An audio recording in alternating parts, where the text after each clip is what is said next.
It's past your bedtime.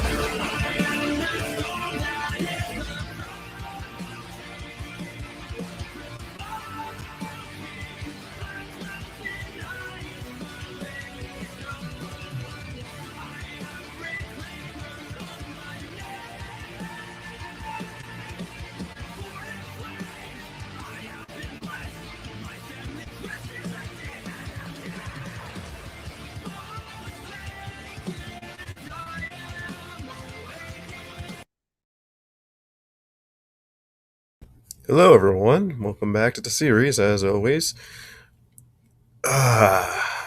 We got more Roman Fox coming up. So, take this time to do what you need to do, because we're going to start soon. So, anyways, let me welcome on my co-host first, Latvian Dragon, Sveki. Hello. Sveiki visiem. And also, my guest from last time, Holy Ninja. Mystery of the Druids. They all have an attitude because we need those Druids to survive this terrible fic.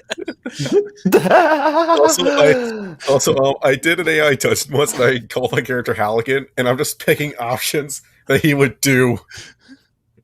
It's like I stabbed the criminal I was chasing with hedge clippers. It's like when I went to convenience, like I asked, it's like there was some reason like the corpse started skeletonizing. I wonder if that skeleton tastes good.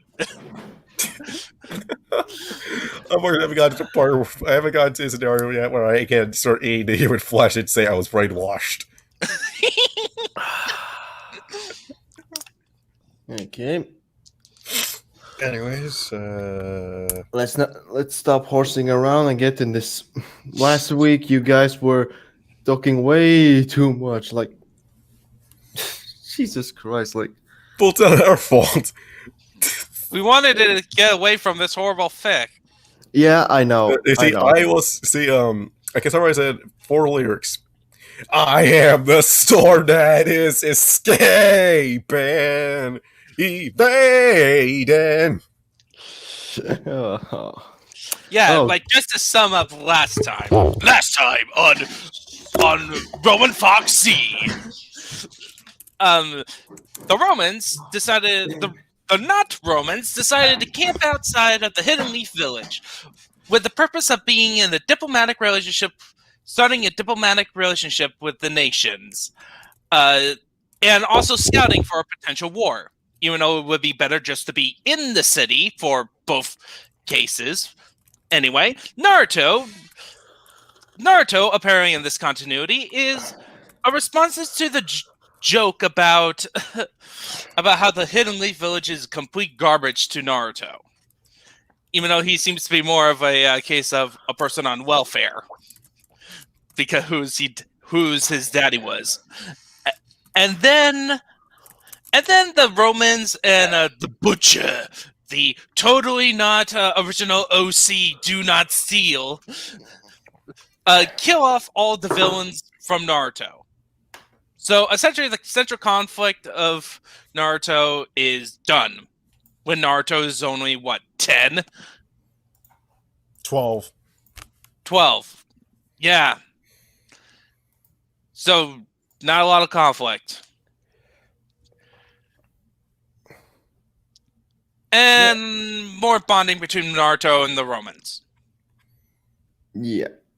Followed by huge paragraphs of how awesome the Romans are. These not Romans, I mean. Yeah. So, let's... Meeting with the Fire Lord. Fire Lord Ozai. Second bit, I'm gonna listen to the Agni Kai music for the next hour and a half.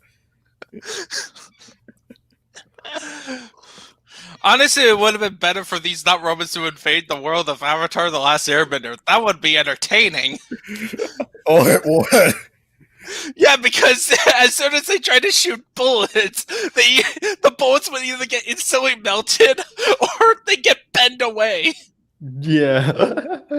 Oh boy. I like to try to survive at Agni Kai. unless there's some stupid excuse like, oh, the butcher's jutsu canceling also applies to bending. Like, how would they even pull that off? Yeah. Oh, he just stares at you and cancels out your bending instead of like the works. You have to actually, I don't know, hit the pressure points or use blood bending. Yeah. It was that's the part about it. You can't cancel out bending as easily. You have to get close and hit certain pressure points. Or you use blood bending. Which very few people could actually use. It requires training. None of which the butcher knows. No, actually, there is one character stronger than the butcher. Who? Frank the Druid. No, clearly they're all weak compared to Halligan. Oh, of course, Halligan, the greatest Druid of them all. He lost his wallet again. Okay. Anyways,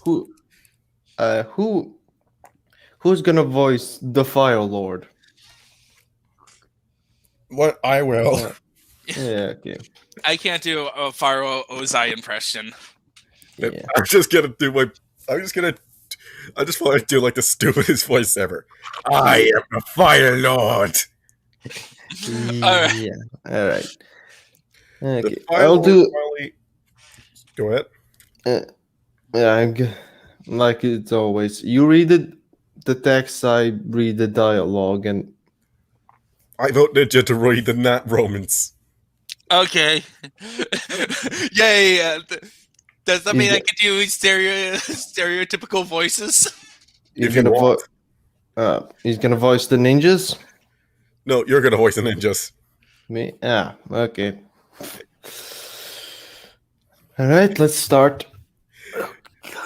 The Fire Lord finally arrived in the Leaf Village. He wanted to meet with the Roman commander, Shasti, and see some of the marvels of the Empire.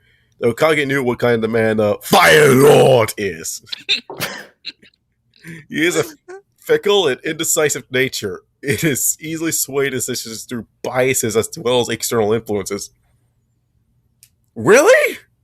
That's a horrible leader then. Hello, Grand Harper. Hello, Grant. Oh, finally. Like, that's a horrible leader to have.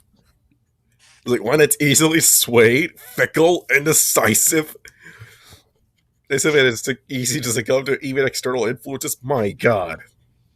I don't know barely anything about Avatar. I didn't even know they have a Fire Lord, so I don't know any of the lore. In Avatar, there are 4 bending nations.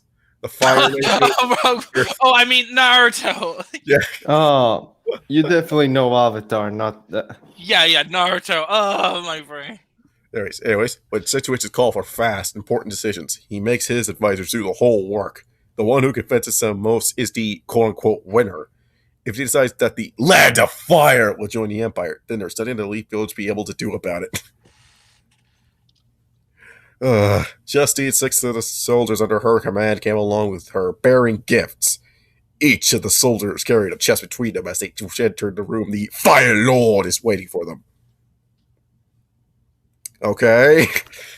The Okage wishes to be in the room, but the Fire Lord wants to be alone with Shasti. I mean, if he's thinking of for her, if her gets anything to go by, he made a good decision. How good looking is Shasti? Supposedly very good looking. Shasti is one of the Romans. Yeah, she's Yes. a Roman. She's the Roman centurion or She's the commander. Yeah. So most likely she's. So if anything, she has to be hot. Okay. There's it. He could only watch as the 6 soldiers walk out of the room and waited outside along with the Fire Lord's guards. Tell me, your empire is a vast one, and what the frick am I reading? What's the script? Yes, as you can see here, as she points, as she shows them a map of the known world, there are eight There are large. What? land masses on the. There are 8 large land masses on the map. The color red took up much of the lands. There is a large blue spot on the map west of the empire. The space taking up the yellow one taking up the space between them, and the orange one taking up the northern parts. Can we? No, what? Could you please just provide an actual map? No, fanfic.net doesn't allow that. If he was on Wattpad, however, he could actually post a picture of a map. Oh yeah, Wattpad. Hey, you guys know that Wattpad was also could just use like, oh yeah, Europe. All of Europe is covered in red. Half of Asia, like yeah. Half of Okay. Europe, half of Asia is covered. But Yeah. what's this color coding does? What's this color code even mean? So so he has so just imagine a big red mass. I'm assuming that's the Empire, the Romans, the not Romans. Yep. Then you got a large blue spot, which is the ocean. Yeah, okay. It could be the ocean, okay? And then there's a yellow one in between. So there's a kingdom supposedly in between them and the big ocean. And there's an orange one taking up the northern parts. So, okay, so that's probably Scandinavia? But Yeah. how? I'm pretty sure they already took over all the Nords. Whatever. But then on the... Okay. On the landmass across the ocean, the upper landmass is red while the lower one is green. The rest of the landmass are covered with different colors. That was the most utterly confusing map ever. This is why you just provide a map or just simply say Europe is taking control. No, the problem is that he didn't describe it properly. He doesn't describe exactly what does these colors on the map mean, or more importantly, what do they represent. Like, yeah, maybe okay, but maybe it's they'll explain more afterwards. Let's scroll down. I mean, there's no author's notes, so we don't know. Maybe in the dialogue. The red is the part of the world your empire controls. Yes, as you can see, there are other empires and other kingdoms. We haven't had a major war in years, and the other kingdoms and empires are happy to keep the peace as trade is booming between our lands. Why'd you trade? We could take it yourself. Yeah, I thought we were Romans. Like, aren't the Romans... The huge thing about the Romans is that part of their diplomacy is to pressure other nations that they want to take over or intervene in other nations' conflicts so they can take over. That's how most of the Roman Empire was taken over, because of because of client states. Right. And where is the element countries? The Fire Lord asked. It's here. Boom. Just he said as he pointed to. Wait, it's a he? No, it's a she. It's a she. Oh man, bad spelling. Okay, whatever. Okay, grammar. Kurt, no editor. To an uncolored landmass in the middle of a vast ocean. It's just there. Just in this big spot. It slits in between the red and green colored landmasses and the blue one with islands.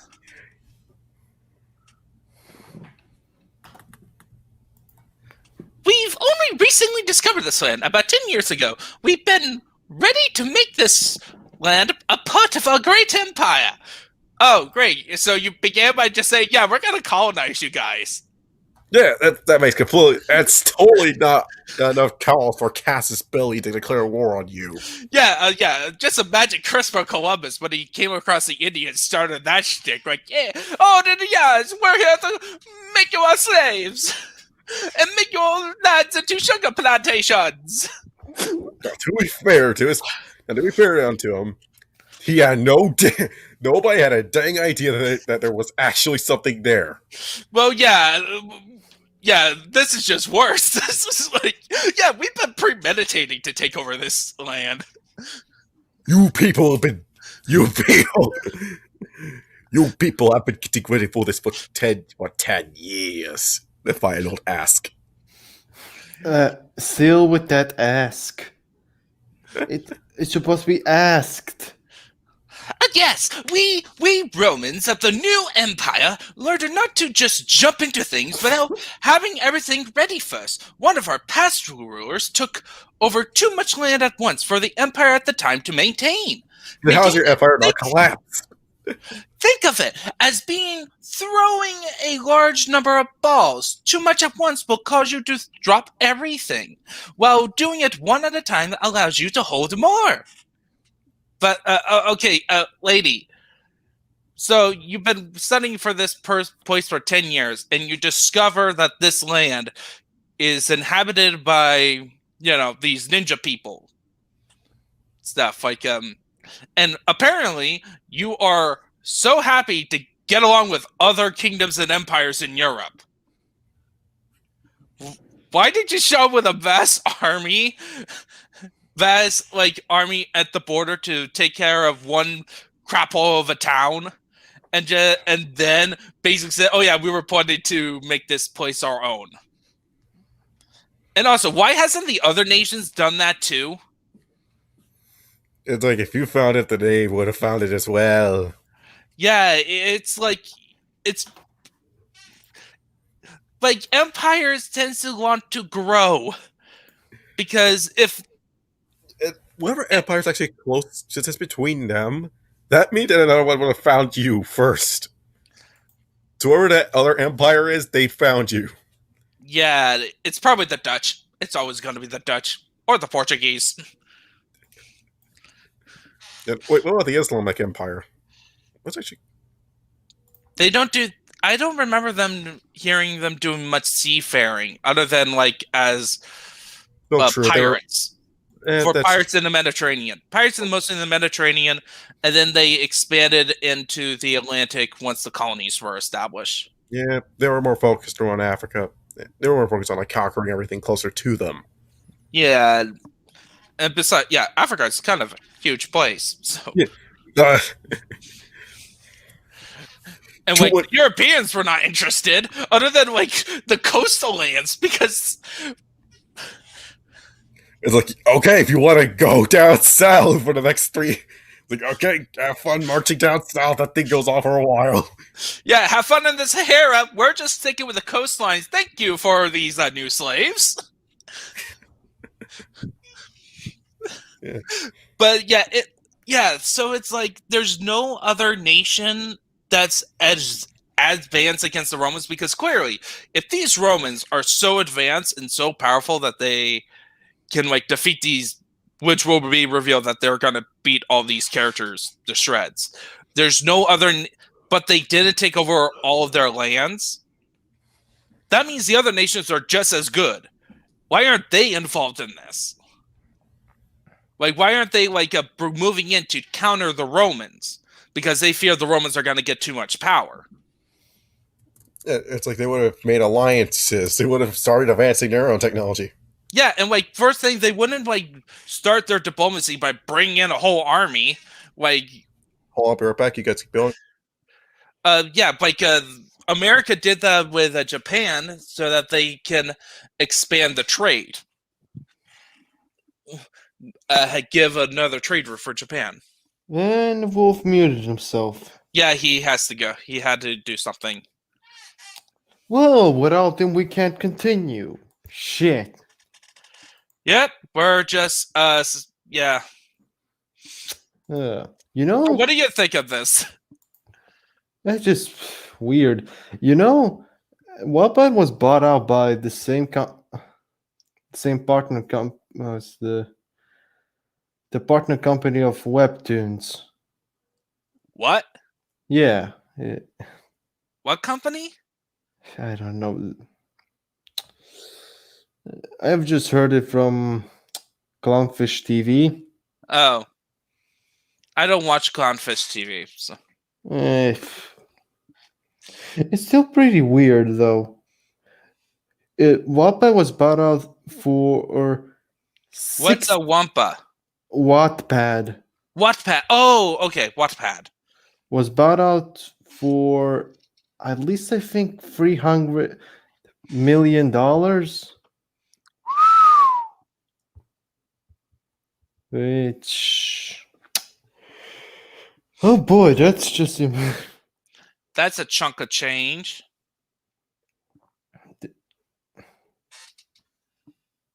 yeah. That's what you could give. That's like paying for everyone's health care.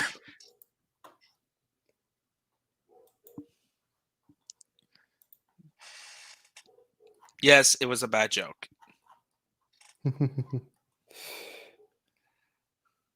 Oh no, no. It was $600 million. Oh, even more. So they get to pay all those workers that the Keystone Pipeline got shut down on.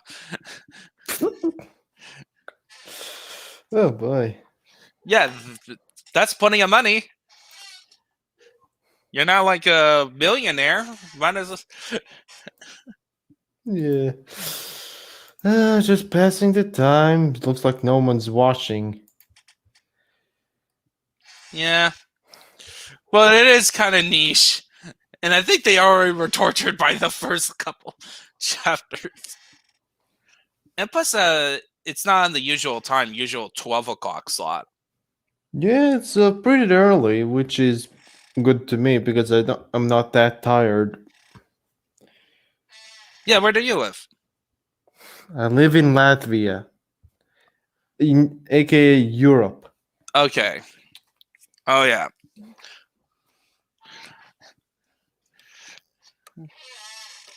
Yeah. For me, it's afternoon. Yet it's oh god. Today was blizzard. We had a blizzard today. My god, it was so.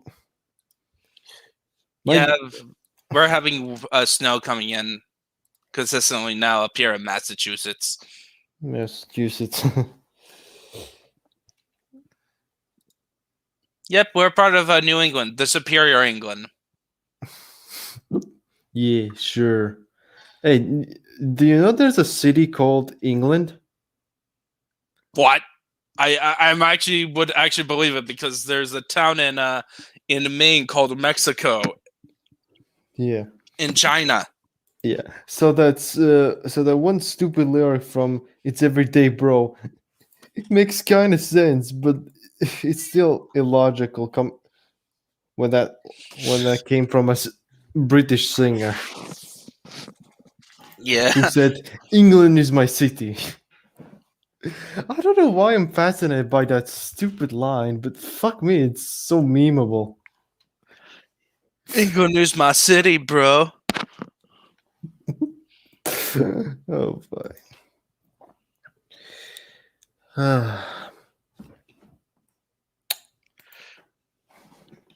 You know, I should have brought up like I bought a whole bunch of ramen because I'm gonna be tight on money for about a month. So and I thought, oh, I should have made ramen.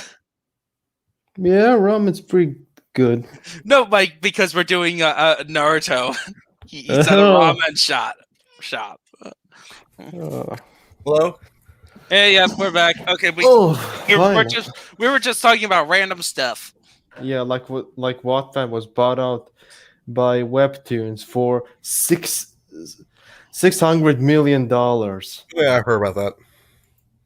Yeah, enough to pay for everyone's healthcare in America. Yeah, what do you think about that? All right, let's just continue. Like, fine. And how advanced? Sorry, hang on. I need to figure out. Is he? Like, am I trying to go for the Asian Palpatine voice? Yeah, you can go. How powerful is your empire? What? Where? And how advanced is your empire? The Fire Lord asks. Scroll down more. Yeah. Okay. Some areas are more well developed than others. In rural areas, we're going what we can do to bring power and indoor plumbing. We're going.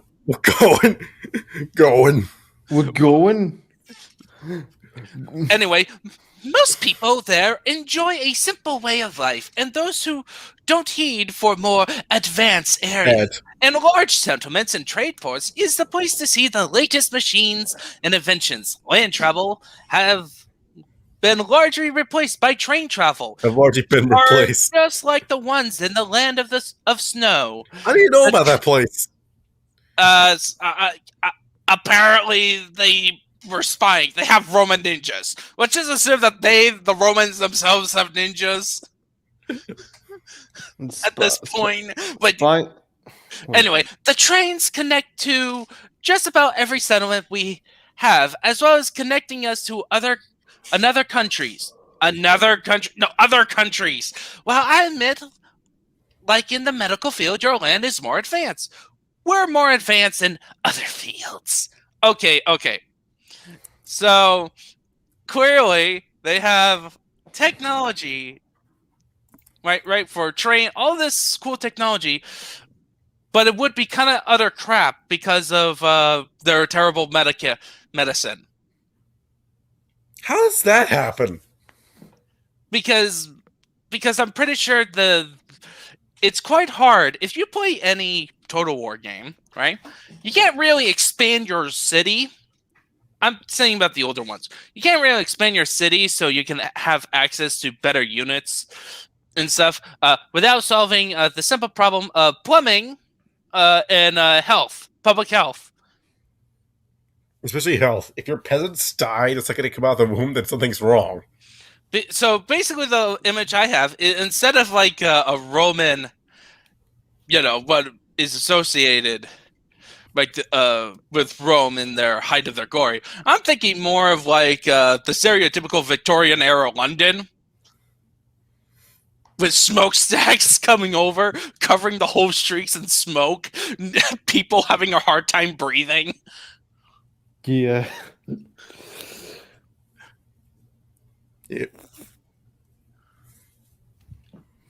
Yeah, which is okay. I'm just waiting for when I get some kind of dialogue to talk. I kind of want to. Yeah, it's like Now, next up, as I can see, the Fire Lord said, looking at the gun case containing a 6-shooter, bullets, and the tools maintained. He looks over a sword also been given to him. This metal is light and strong. The sword is made out of an alloy called titanium. It's been around since the Old Empire, but till about 100 years ago, when the first smelter was made that could mass produce the alloy. Since then, we have been making just about everything out of titanium. How have you not depleted your titanium resource already? Did they even could? Okay. Is a titanium hard to find? Like, it's hard to make. No, it's not hard to find, but it's hard to actually refine it. Yeah. Like you need advanced technology to refine it. Like his excuse is that, well, it's still because the Romans were good at making alloys and we're like masters of alloys. Like someone had like this trap in South America that's meant that how to weigh processing platinum in a very unique, in a very simple manner that even weird that it's having trouble to replicate with modern technology. What if those accounts are inaccurate? Yeah, I doubt that was possible because even with modern standards, we can't do what we can do with platinum. It's like, so whatever method they had, it's like they said it's lost to history. So even the claim may be or may or not be true. Like there could have been an exaggeration. There could be some truth to it, right? Yeah, there's some truth, but you could also say it's at the same time it's exaggerating some things. Yeah, and like so essentially, like most of the metals, right? The thing about these more refined metals is not so much that they are tougher than other metals, is that they're more resist. Well, they are tougher in a sense that they can retain their edge longer from abuse. Yeah. Yeah, so like an iron sword, a bronze sword, iron sword, and steel sword, and a spring steel sword can cut pretty well. It's that the bronze sword, because of the softer metal, will become duller quicker. Yeah. And so, like, really the advantage of a titanium blade is that it will keep its edge longer. Interesting. That is, unless it's discovered that titanium is not great at making an edge because of like the internal structures and stuff. All right, let's continue. That's the part to give the Romans adamantium. It's like they find a fantasy element. They find a fantasy metal. Mm-hmm. All right.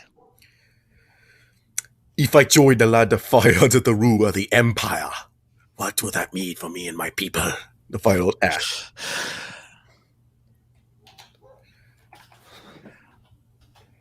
Oh no. Okay, this is gonna be interesting. Hold up. You still rule your empire as you have done before. It's just that you answer to someone above you. Your land will pay taxes to the empire and will follow the same laws. Some laws can be changed if they need to be changed. And for the people who are criminals, some will be sold into slavery. In exchange, soldiers will be stationed around your land that will handle for free the bandits and keep law and order. Trade from the empire will also be shipped in. Along with machines that will make life easier, new ideas will come in and teachings. Who knows? Someone in your land might be another great person whose ideas change the world. What? How, man? Thanks for coming. Thanks for stopping by. Also, like, there's so much. Some of this does not sound very appealing if I was the leader of another nation. Yeah, no, it's like, oh, you have to follow our laws. Also, and then your land will have to pay taxes to the empire. It's like, sorry, we're started over taxes. Yeah, and for people who are criminals, some will be sold into slavery. What if those criminals, some of them were... So whose definition of criminals? It could be that... It's like, you have to clarify, like, what's the standard for being sold into slavery? Yeah, and then new ideas coming in? Yeah, isn't it just technically, like, removing your entire culture? Like, that's straight up colonization. Yeah, like, new ideas coming in. Like, institutions. The place where new ideas can flourish. Institutions have a long history of always expressing new ideas and changing people's beliefs. Not just like trying to rebel, the old ideas trying to rebel against the new ideas and they fight it out in terms of arguments or sometimes actual fighting.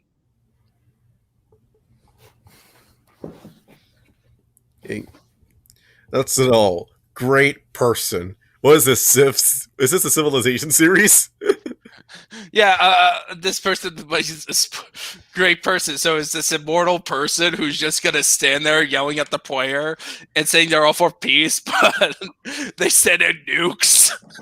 That's it all. They'll do one thing and then they'll screw off.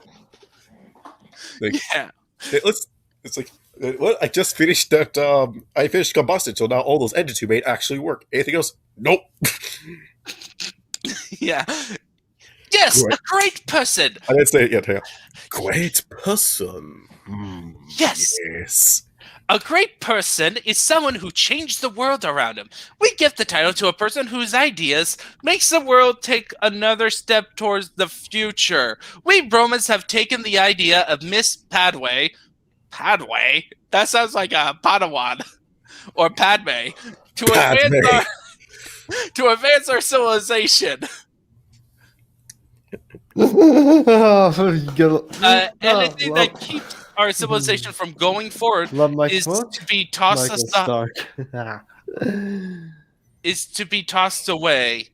Will it be a faith that says it's evil or go against the will of its God to a person of a different race, or their man or female?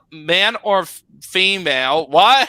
We toss all of that away and have been advancing our civilization since her days.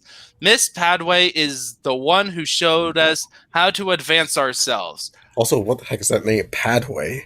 Yeah. Okay. So I just want to deconstruct this, because this makes absolutely no sense for an empire. I need to actually read the text. Sorry, it's like I thought you wanted the stage. All right. Yeah. Yeah. I will be taking the stage, but I need the source. So, you give titles to people's. You give titles of saying what you defined as moving towards the future. Think about that. That does not seem to be how it works. Usually, it's given to people post mortem, decades from now, because people have a thing about going against new ideas, right? Especially if it changes the status quo. And then anything that keeps our okay, so anything from your civilization will be a faith that says it's evil. Say what's evil. Again, this sounds like you're pretty bigoted, Miss Shasti. Or go against the will of its god. Yeah, it's called a conscience. Like a person of conscience. So basically, if moving civilization forward requires immorality, I don't know, slavery, you have to get rid of that. To a person of a different race. Oh, you're a racist, apparently. And then, man or female? Wait, there's no woman? Why not just say male or female? Or man or woman, what the frick? So are you basically saying that you believe in the spectrum? No. The gender spectrum? No, it's just he's saying that nobody will be allowed to stop us. Stop us from advancing! Like there is no God. resistance is futile.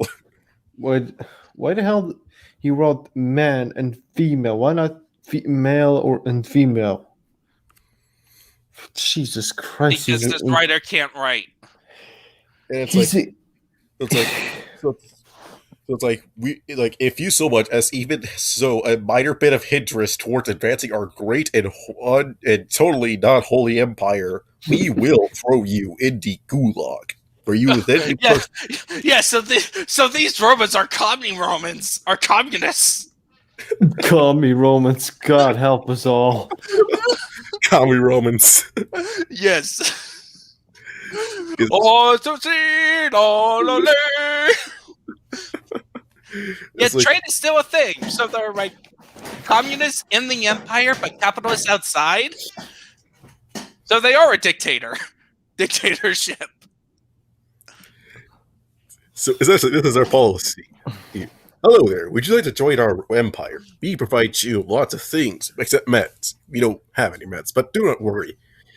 For if you provide towards our great civilization, you will provide many things. If you so much as, however, there is a drawback. If you are part of a religion and you say that such thing is evil, you will be exterminated. If you are so much as doing anything to delay our progress toward achieving the ultimate spectrum, you will be removed. You will be put into a gulag in the coldest winters possible, but where your food will be the essential equivalent of dog crap. And we are not joking. We will feed you dog crap if we must. And also, our empire is run by people who play Pharaoh 3. So that means any of you skilled workers will be working in the ghettos, and mud huts. It's the only way to play an empire. Alright, force all of your workers to work in the worst part ever. Yeah, and then you reap the benefits. It's I fail to see the problem. After all, if the peasants have any problems with it, you could always just shut them up. With some minor use of force. And also, I'm gonna assume in this reality that Miss Padway was actually a mistress of a Roman emperor, either a mistress or his wife.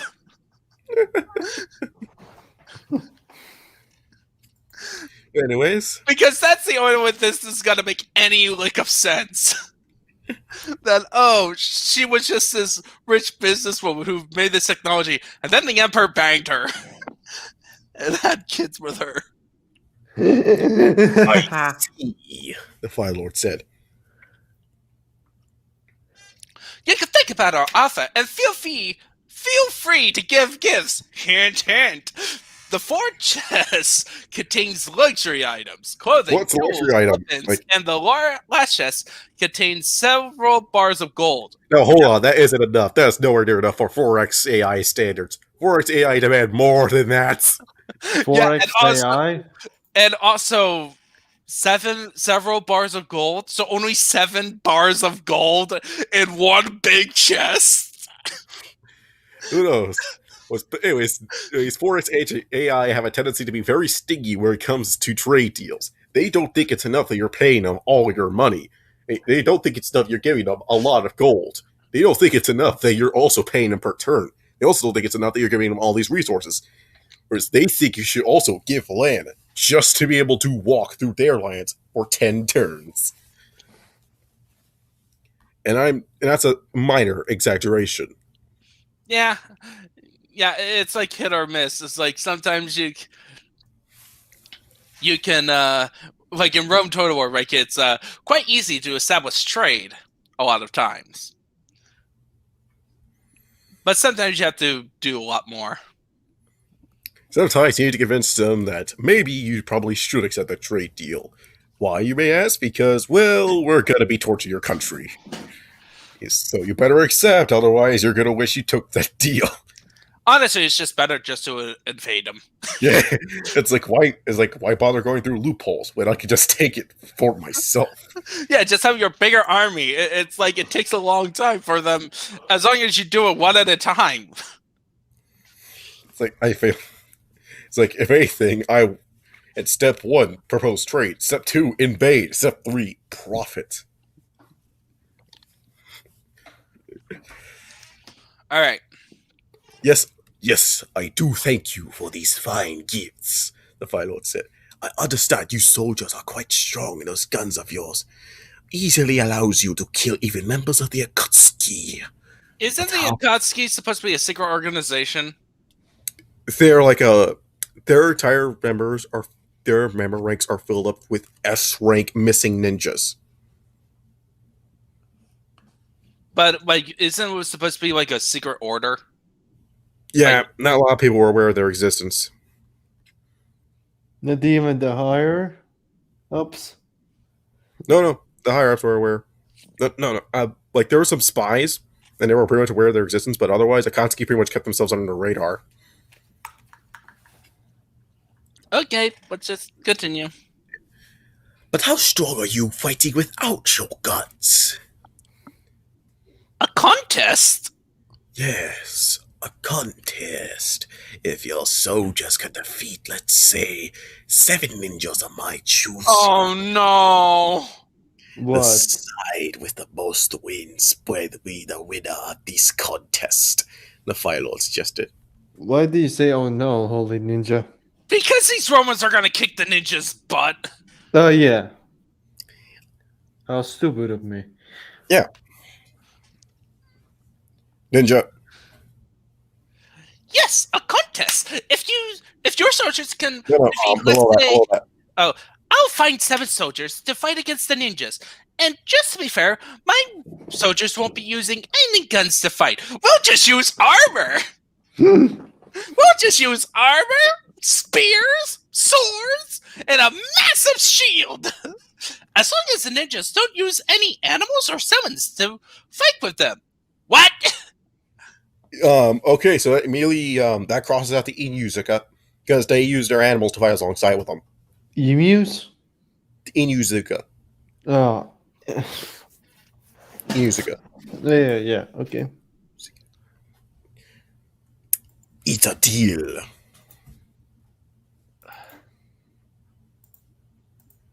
Ninja. There's another matter. There's the son of the 4th Okage that I want to talk to you about. Wait, the 4th Okage had a son. Wait, you didn't know? Surely the third Hokage would have told you that the fourth Hokage sealed the demon fox into his son, and with his dying breath asked that his son would be seen as a hero. But instead he's been starved, beaten, and seen as the demon sealed within him. I'm pretty sure that the third one told him. But I'm pretty... No, he haven't. Please tell me all that you know. Oh. Yes, then I would become the Phoenix King. It would have been better if that. Yes, this would make it better. Okay, so we got Halligan and Ozai. oh! So we're just doing this crazy crossover. It's this crazy alternate universe where it's the story of Halligan having to stop Ozai from becoming the Phoenix King. What he does say he fails, but he made a deal in the past with the Roman that will help him succeed to power, and so he stabs his friend because the deal was that nothing should happen to them. So he stabs his friend with a pair of broken hedge clippers, and then the deal's broken. No. It has to be something even more stupid this time. That's already been done. He already did that. Okay. Though that one is kind of clever. Oh yeah, that's the ending of the game. Oh, okay. So what if he accidentally hit something, and that something was also key and important to the Phoenix King's power? Like what if he accidentally accidentally caused a spell so that the comet, the comet to not appear or to go in the complete opposite direction? Yeah. No, even better, he causes a time paradox.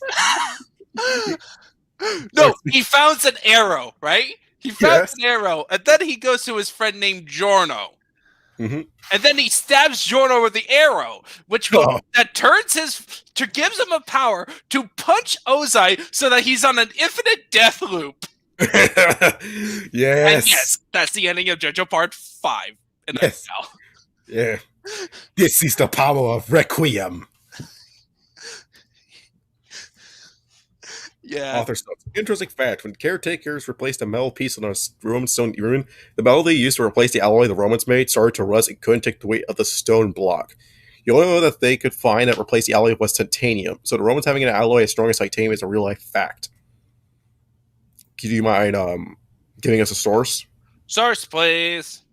The alloy in effect is just named titanium. The reason alloy is hard to find around Roman ruins is because, like steel, it's very hard to make in olden times. Until someone figured out a way to mass produce it, like how someone figured out how to mass produce steel. So in real life, the Romans did create an alloy as strong as titanium, so no complaining about it, as it's a real life example. Where's your source? Oh shit! It's here. Roman alloy, strong as titanium.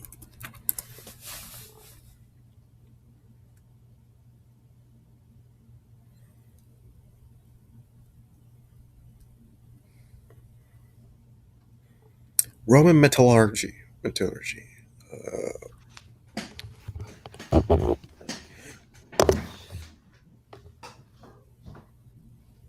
Okay, they're early metal.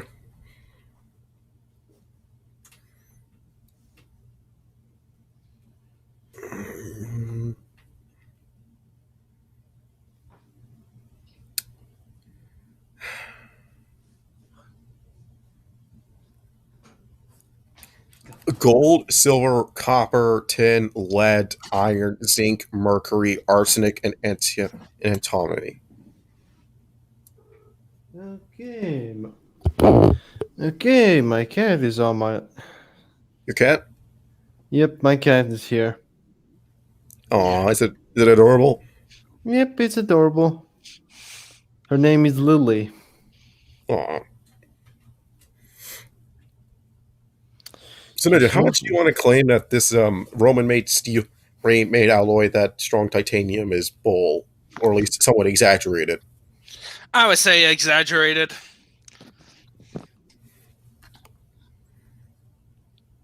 Two, Miss Padaway is the counterpart of Martin Padaway from the book Les Darkness, followed by L. Spraque de Camp. Okay, I don't know what that's from. Let me look at this up. Let's...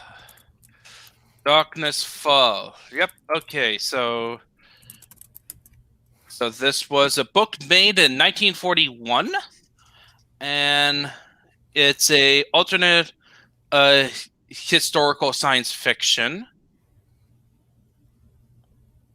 Sounds interesting.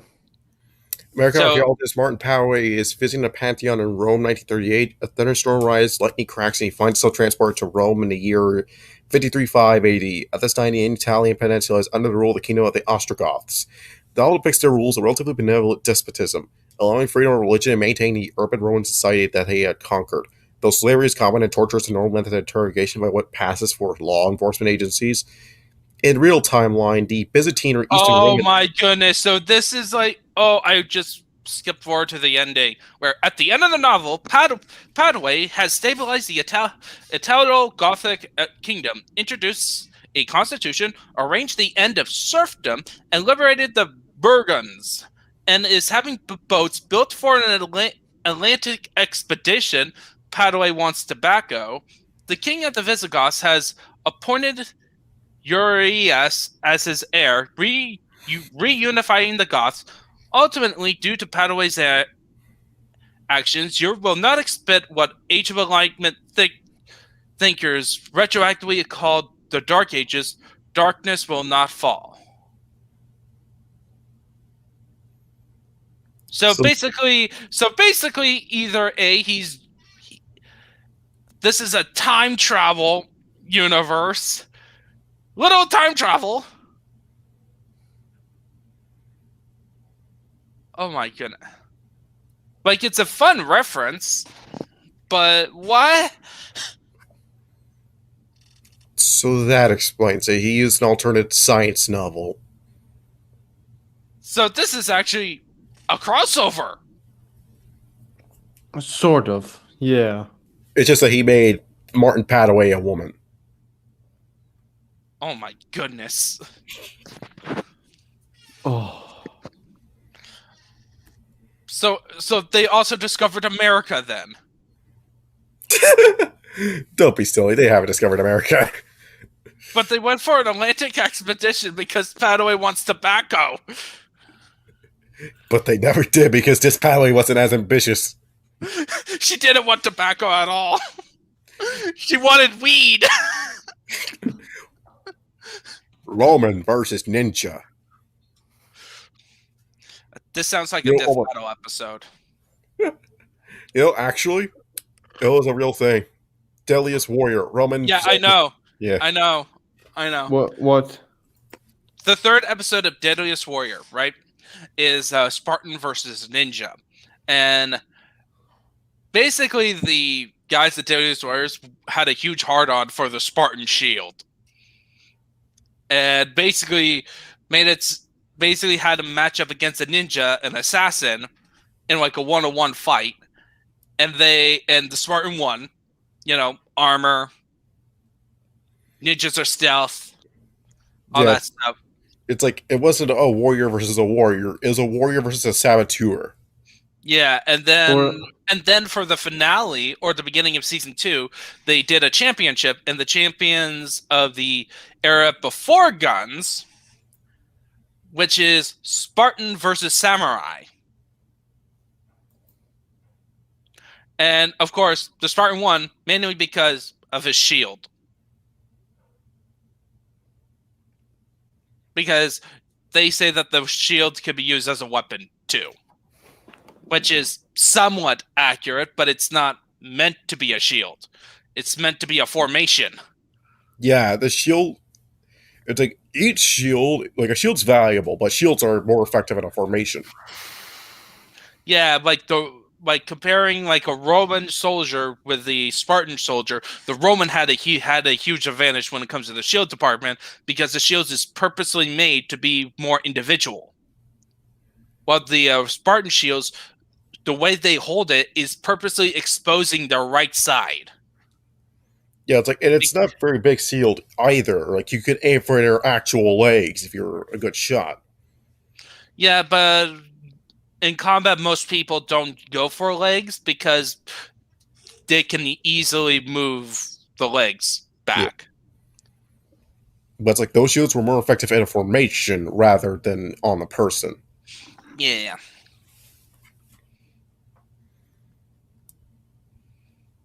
Shasti look over the soldiers he chose to fight against and enter the Leaf Village. They're in the waiting room of the arena, which is filled up by people who wanted to see the fights. They're all getting ready to fight and show the Fire Lord how strong the Romans are. Winry Rockbell. What? What? They got Full Metal Alchemist! They got Ridley! What? Oh my goodness! I know. Frank the Druid and Winry Rockbell! How very soon can you get? Can we get Halgan in already? Yeah. Halgan will resolve literally everything by accidentally killing the Romans, but also getting rid of the Fire Lord. No, he would purposely do. He doesn't do stuff by accident. He purposely does stuff in the most malicious way. Oh, I forgot. Everything he does, there's purpose and reasoning behind it. Yeah, he's just. Oh goodness! It's like he knows exactly what he's doing at all time. Like, Please tell me there's an author's note about Winry. Is there, please? yes, there is. There's gonna be Okay, let's go. Okay, the Physis engineer and several other engineers are looking over their equipment. Most of the soldiers have Physis libs to replace the ones they lost, or chose to go under the knife to become stronger. It's like, okay, so what's... Well, so they're cyborgs. Cyborgs. The cyborg. You know, Beware. yeah, Ninja, you know who I'm thinking about right now? What? And our medicine is the greatest in the world! Yes. Yes. Roman science is the bestest in the world. Yes! I want a Rudolf von Stroheim character in here. Yes, please have one of the characters be named Stroheim. It's like, I get so much ham. Verveg, ditch, verveg, Yeah, and then like that would be the greatest threat. It's not like the tail beast. It's revealed is the Pillarman. Aye. Led by Dio. Oh no! Then we get 4 strippers. No, Dio's not a stripper. He's still classic Dino, and he has the Wando. Jesus Christ. We want to make this fanfic better by making him more insane. Yes. Yeah. Honestly, that's what made reading Sailor's Alliance just a joyride. Like, it was utterly insane. Like, we just hit a insanity moment here by having Winry Rockbell, an obvious reference. Yeah. To Yeah, Full Metal Alchemist. and I thought the Kratos reference was funny enough. Well, the ninjas, thanks to their training from hell and pumping chakra into their bodies, they're much stronger than a normal person. But of course, metal is stronger than flesh. And where flesh is weak, metal isn't. Okay, Mechanicus! flesh And is also, weak. the problem is, metal has this thing called the rust. Yeah, metal. Rust. And it does. And once it's damaged, metal doesn't recover. Yeah, you have to repair that, and that's not all. Metal is not going to function as 100% better or faster than a flesh or blood limb. Like, mind you, you have to get adjusted to having parasthetics. And then also, you have to either say it's magic or they're run by an AI. It's like, mind you, prosthetic limbs were still for some quaking time. We just now got the ability to have them be more active. As in, you can literally think of opening, closing a claw. Yeah. And, like, you could do some finger movements. But even that, it's not, like, perfect like the human hand. You know, like, it's not ever going to be the same. Yeah, okay. First is Eleanor Lamb. Is unusually tall and gangly, then hides her wiry, muscular frame, huh? Wirely? Wirely? Weirly. Weirdly. Resembling wire in form and texture. But, so, that does not look like she's a healthy individual. Tall and gangly, but yet still somehow muscular. Okay, she's a field engineer who used Oh, wait, man. Standing at 6'10", she's much taller than just about anyone she meets. She used Yeah. the field she used to do long, narrow drills mounted on her arms. Okay, that seems totally fair against these ninjas. Yeah, let's use drills. Yeah, we can't use guns, but we'll totally use drills. Giant drills. To drill holes into the hardest rock. They place a bomb inside to blast the rock apart. A bomb's totally illegal. She wears a large round helmet to protect her head, and the suit she wears is designed to stand up to the blast of her bombs. As well as injuries are from the fragments of rocks and other stuff that are sent flying at high speed from the blast. Her laser emitter reflects the vice slips, allowing her to move at a fast speed even with her higher heavy armor. Okay, no. No. That makes her even slower. Yeah. Because it's still metal. Yeah, metal's heavy. And also, you don't have muscles. Yeah. Like, even with magic, I'm pretty sure there's, like, a limit. Yeah, like, the only reason, like, Edward Elric can do all the cool stuff he can with his metal prosthetics is because he's an alchemist, because the magic system revolves around it. It's actually a benefit to have a metal arm. Also, I got one more thing to say.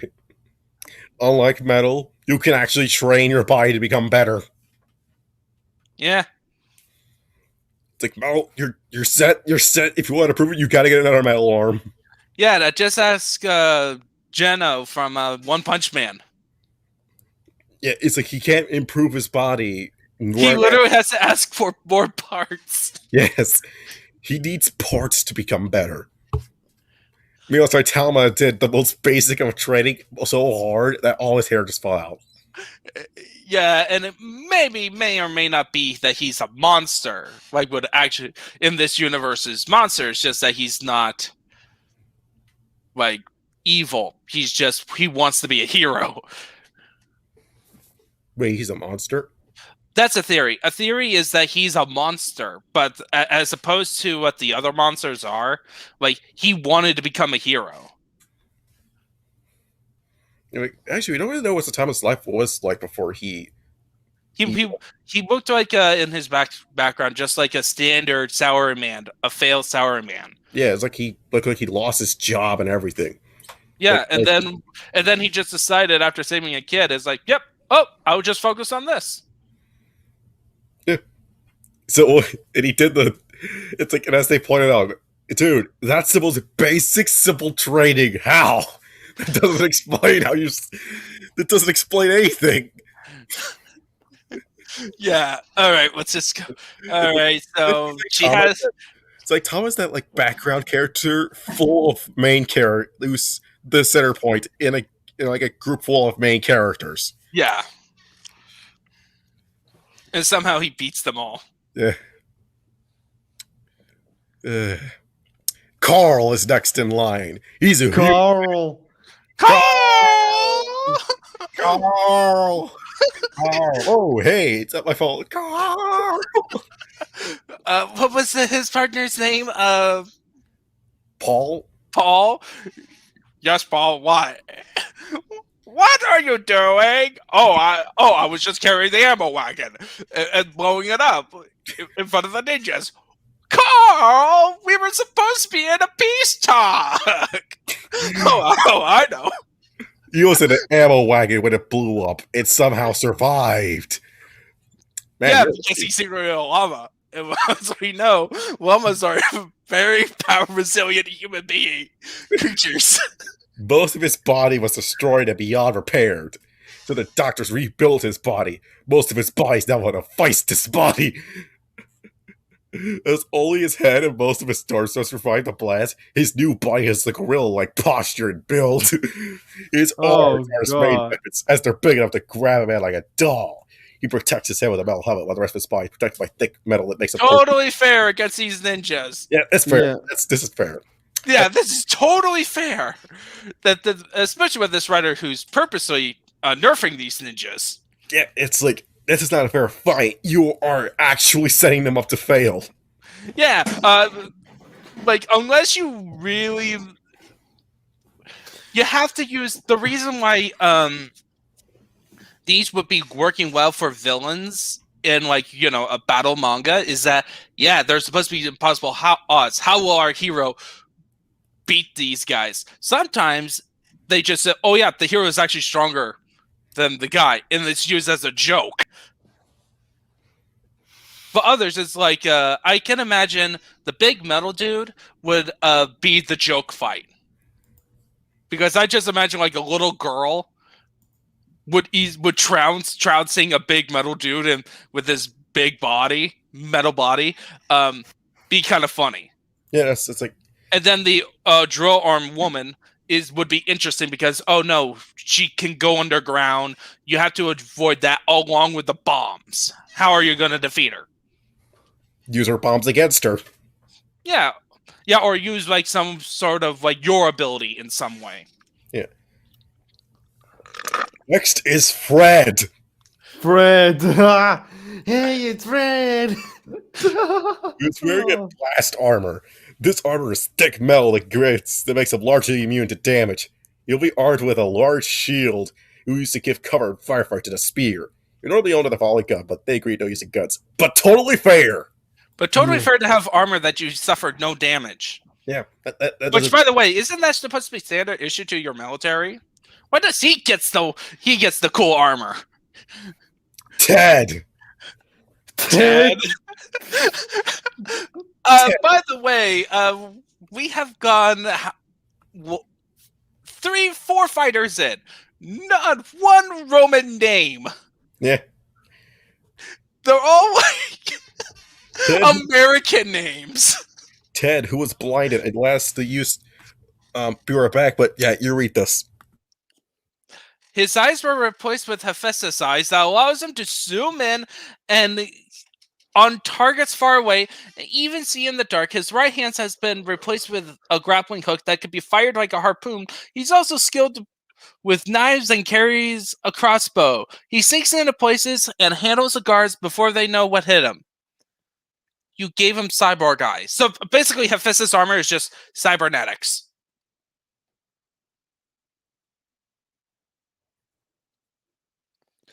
Yeah. Oh, great. Wolf's muted again. So basically, Hephaestus' armor is not cybernetics. It's Hephaestus. What the hell's Hephaestus?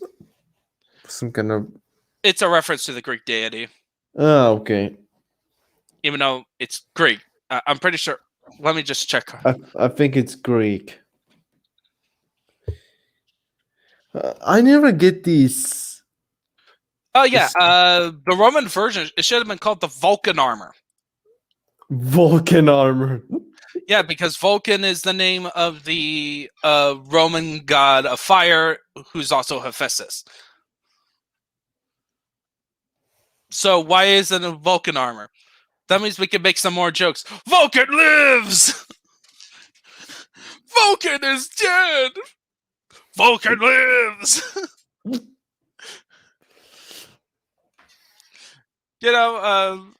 At this point, we need to like have we do streams of in between fanfics of us just doing random videos or video games, like during the fanfic section,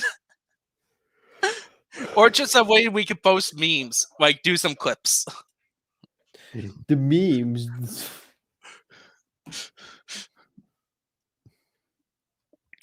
Yeah, totally a fair fight, not cyborgs. Please, I want the next one to be named Raiden. Raiden? Yeah. That's not. They're not even trying. If they. No, because I want to have Rules of Nature playing.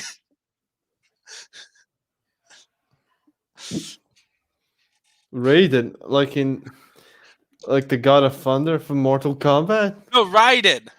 Raiden, From Metal Gear. Ooh, yeah.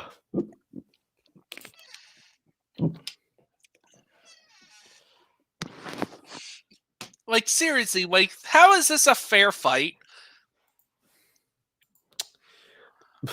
I don't know. Whoever thinks this was a good idea to have him, like, no one in his writing team is going like, okay, you're going way too far. Well, he doesn't have a writing team. He's just by himself. It's not like an official. Yeah, what happened to the crew that's in his brain? That's basically going, that's a bad idea.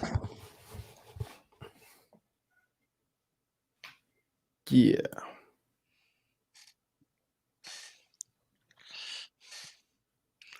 Yeah, and like, oh yeah, I also have like, there's 2 fanfics that I actually think we could go through, and one of them would require some watching of some anime. What's that anime?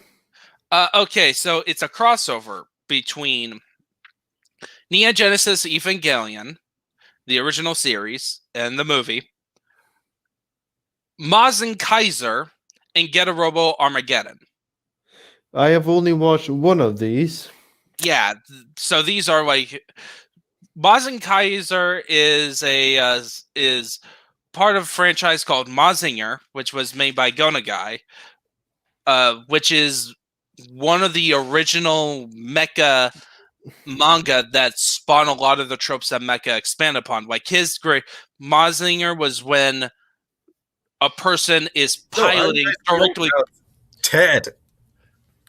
Yes. Yeah. Dead. By the way, Hephaestus armor should be called Vulcan armor. Oh yeah, we already know that part. But how do you feel about Ted having prosthetics? Vulcan lives.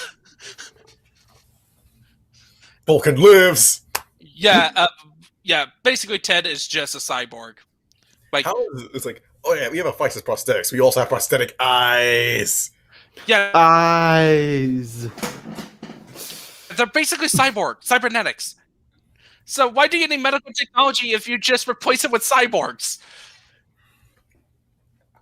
What's the point of that? Like, it's useless. Like, how you And of course, again, totally a fair fight for like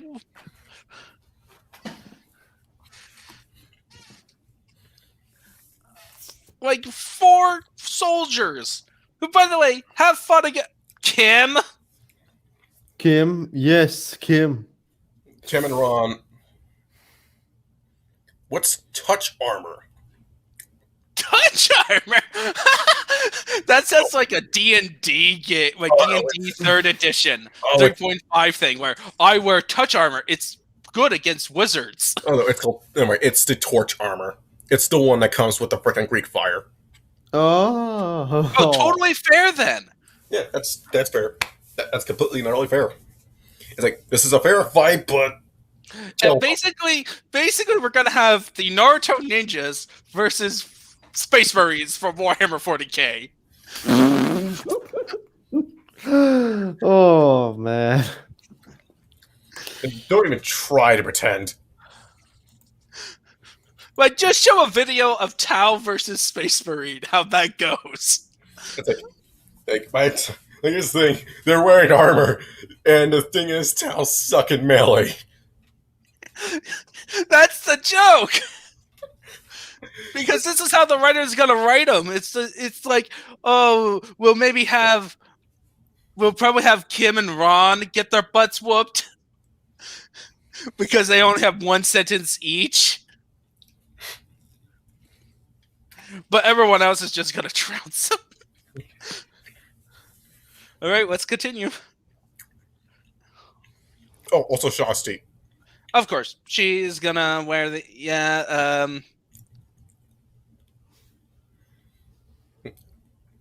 Oh, that doesn't mean you can't be beat by people like ninjas, baby. Okay. Can we just summarize? Okay, been in a minute. In this, the Fire Lord sat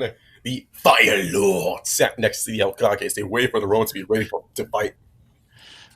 Yeah, blah, blah, blah, blah, blah, blah, blah. Are you there? Yes, they're here. Where's Naruto? At the camp. What? What? It's safer in the... Okay. How far has this village? Oh, and now he's like smacking on the third Hokage. Oh, you can also. Oh, you can enroll in it. You can go to school. Think about. Like, you can go to school, get an education. So Yay, basically, school. these Romans are using Naruto as propaganda. Oh man.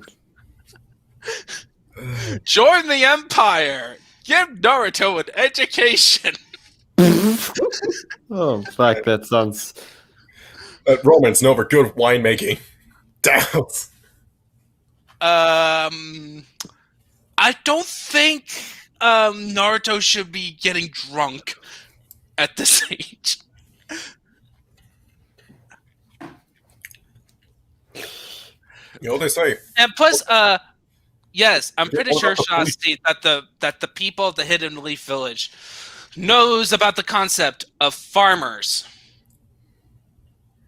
You know what they say? Old enough to kill, old enough to drink, old enough to bleed, old enough to breathe. Yep, yeah, this is like Shasti. Like, oh, this is totally smart. Did they kill Orochimaru right at this point? I don't know, but most likely not. Orochimaru left before Order 12, if I remember correctly. We call it magic, but according to Frank the Druid, he's not as powerful as Halligan, but Frank the Druid certainly is fantastic. Too bad he's forced to pick up a piece of. Too bad that Pelican keeps racking up the pizza tab. Yeah, anyway, so basically Frank has magic the same as Jitsu's. It's more powerful. The drawback is that it takes years just to be able to use it.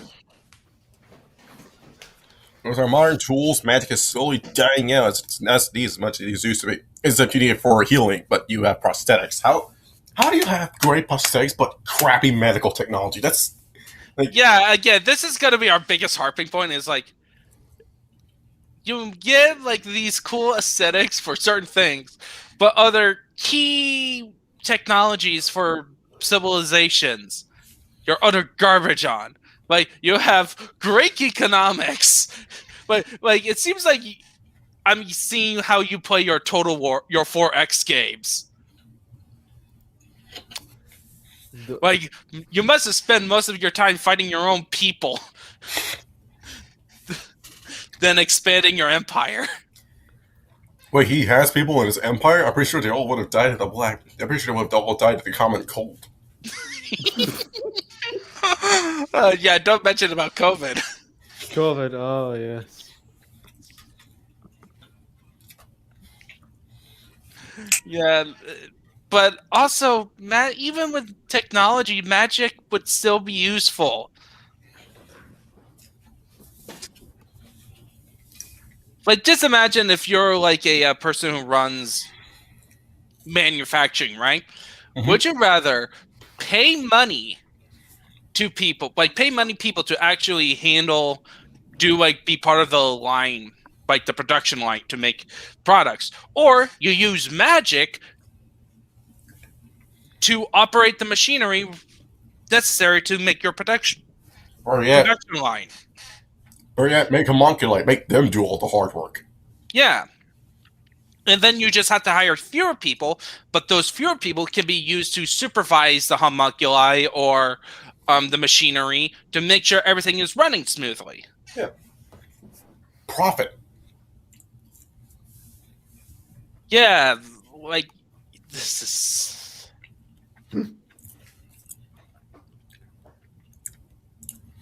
Elsewhere, Okay. we have Undecided the redo. So Inochi Yamanaka, Shikakunara, Shoza Akimichi, Tsumi Inuzuka, Hiyasashi Hayuka, Jiraiya Kakashi. okay, so They got the Inoshika Cho tree. They have the head of the Inuzukas and the head of the Hayukas. But Jiraiya Kakashi. how good are they in matchup? Like for me, it seems weird to have Inochi, Shikuka, and Choza. They are infamous for the Inushika Joe trio are very famous for a reason. They all have a frequency that really helps them all out. They work best in a team of three. Like those three together are powerful. I don't know the full history of the Inoshika trio, the Joe trio, but they're like most teams like if there's a Nara, a Yamanaka, and a Akimichi, they're all placed on the same team together, regardless. Hmm. Because it's like they're shown to be pretty tough. Inuzukas are great at tracking, and Hyugas are fierce martial artists, especially combined with their Byakugan, which allows them to see the chakra flow in a person's body and allows them to target pressure points. But isn't Choza the fat one? Don't ever walk up to an Akimichi and call them fat. They will steamroll you. Yeah, by getting bigger and then try to steamroll me, and then I will have to. And then, in order to be more powerful, they have to thin themselves to get butterfly wings. That's a Butterfly wings. Oh, it's so scary. Anyways, Okay. Okay. Can I finally? And to be beat by Romans in front of the Fire Lord in front of the Fire Lord to look back at their village. They already had the rules explained them. They can't use any animals or summons. So why is Sume there? Sume, she's powerful, but you're essentially saying a crippled fighter. And isn't Jiraiya also needs a summon? I mean, he's a very powerful ninja. He's a Sani. He's one of the three Sani, and they're all powerful. Well, but in order to use Sage Mode, he needs to... they bring in Tsunade? Oh, the female one, the one who becomes Hokage number 5? Tsunade. Yeah, Tsunade. Yeah, why didn't they call her in? Because right now, she's actually doing... Though you see, she's actually going out, drinking, and getting into constant debt because she wants to forget about all the people she lost. Like, she lost her loved one, her younger brother. That's all. She's like So she's depressed.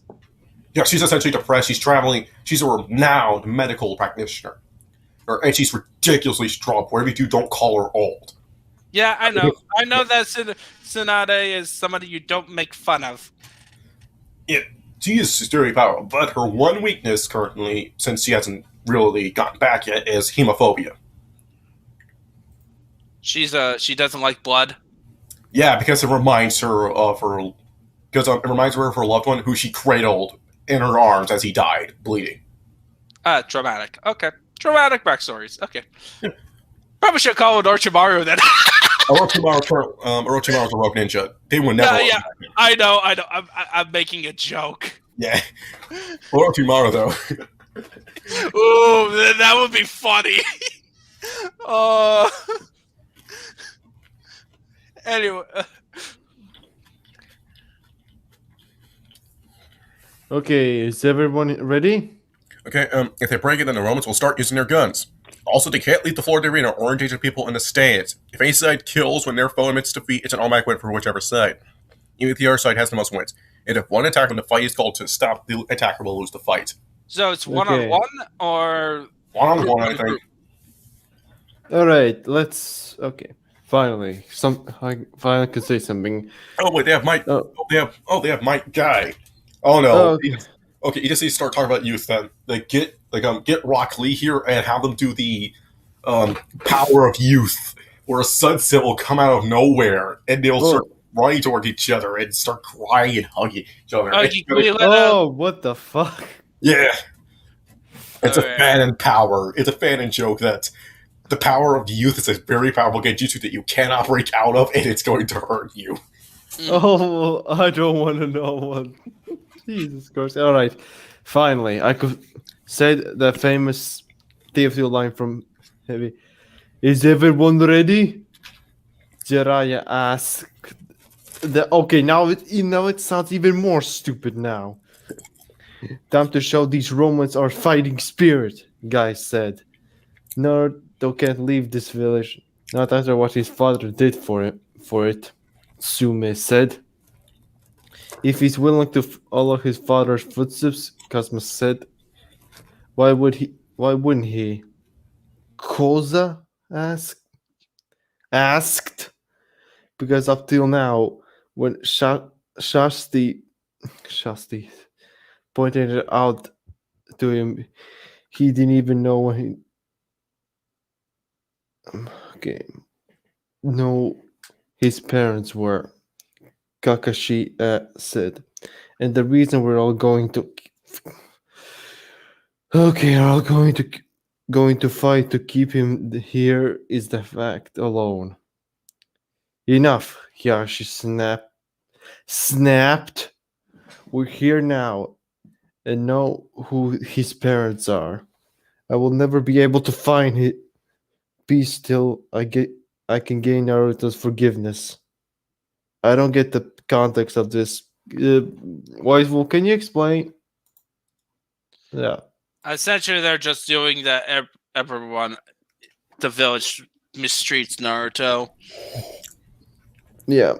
Well, they didn't disdain Naruto. They never did really a whole lot of anything to help him out either. Well, yeah, but in this continuity, it's worse. And they're basically saying like, "Oh, you treated Naruto very poorly." Sasuke changed her name to Karen. So Karen. Yeah, and also, isn't like Kakashi's just cold in general? Like he's a tough person to even Yeah, you like know, get respect for. it's like the thing is, he lost his entire team. Yeah, like didn't he like? So he lost Obito. He became the main bad guy, one of the main bad guys of the entire series. And didn't he like kill the girl that he loved? It was an accident. Yeah, and he never really forgave himself for that. Essentially, Kakashi is really meant. Kakashi has this entire thing where it's like, you abandon your team, you're worthless. Like like a coward is more or worth. Like you're worthless just for being a bad person, but you're even worse if you leave your team in the dust. That's yeah, the thing. And then he had the worst team to get. He got Team 7. Which consisted of Sasuke, who we know what happened with him. And then he got Naruto. Somebody. Basically, he got a team that is very similar to his old team. That's it all. There's no way he didn't know that Naruto was the fourth Hokage's son. He spent a lot of time around. Oh, yeah. He was spying on Naruto's mom when she was pregnant. Yeah, no, that's it all. His father was his teacher. Like, he was a sensei of their group. He was their leader. Oh, yeah. Oh, that makes it worse. So basically, he's just eternally cursed to have tragedy in his life. No matter where he goes, there's always tragedy around the corner. It's like, screw you. You're dead. Like, his dad didn't like him. Yeah, he had all the issues. Yeah, his dad killed himself out of shame. And he's known as like the child of the White Fang. And he lost his best friend. And then he lost the girl he loved. And then he lost his sensei, who was essentially his father figure. Yeah. And to top it all off, he gets a team that's pretty much very similar to him. Yes. Yep. And then what happens? Sasuke runs up to be with Orochimaru. Orochimaru, and then start being a bad guy. Kakashi has all the bad luck. Okay. We're all in the same boat, Shikaku said. Worse than others, Jiraiya said underneath his breath. As he's Naruto's godfather, I didn't know that existed in Naruto. Doesn't even know him. And now with his main reason for not taking care of him gone, he doesn't even know how to present himself to his godson. But okay, so did Naruto meet Jiraiya yet by the time of the Water Town arc? Nope, he doesn't meet him until the tuning exams before his fight with Neji. Okay, where this fanfic takes place? In which arc? after the water arc, Watertown, apparently. The wave arc, that's what it's called. The wave arc. Then it's the tuning exams. And then they get on like a month of training. He's signed up against Neji, and mind you, he made pretty much a sword eventually he will defeat him because Neji beat the ever living shit out of Hinata and claimed that she's just weak because Destiny proved it so. Naruto didn't take that really. He didn't take that. He took that personally.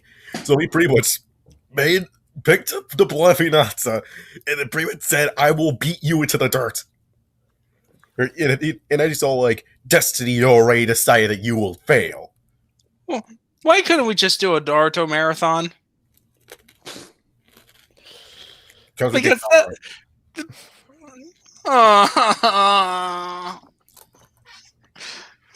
instead we have to do a crappy version of Naruto. Dude, you can watch Naruto on your own time. It's not that hard. Find a pirate site. Yeah, I'm planning to watch it with my best friend. Unfortunately, we're already stuck on 2 series. Yu Yu Hakusho and Hunter x Hunter. What?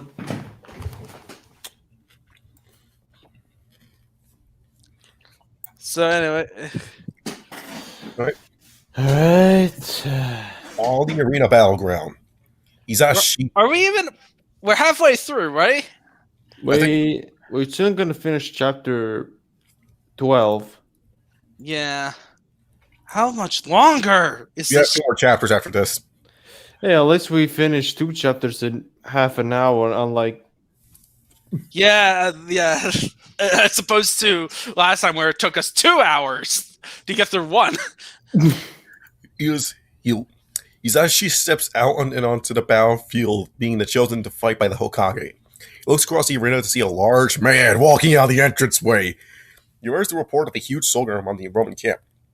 His head is protected by a helmet, while the rest is covered by a large green coat and matching pants. His hands large enough to hold his whole body.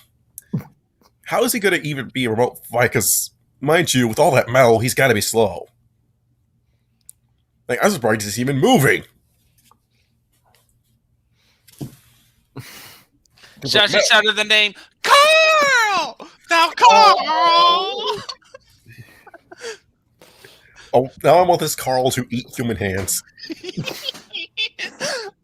You know, this is funnier where we just come up with this weird version of this tale where it's incorporating all internet memes. oh god.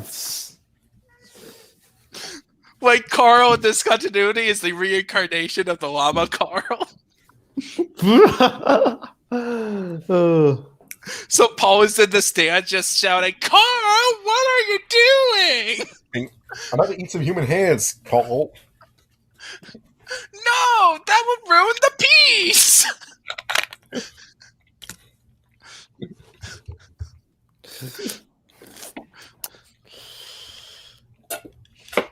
Okay. I guess this Carl stabbed someone 37 times in the chest for like really no reason. He just, literally no reason. He just literally walks up to him and stabs him 37 times. Yeah, and then he made a portal where all the decapitated hands of baby feet, baby hands of white people. Yeah. Yeah, it's like, yeah, Carl's messed up. And there's like that one episode where it's like, strangely enough, you haven't done anything. What are you planning? And that's when the portal opens. Yes. Like, there we go. It's like, he can't, like, Paul just knew he couldn't just been standing out here for nothing. He has to have done something.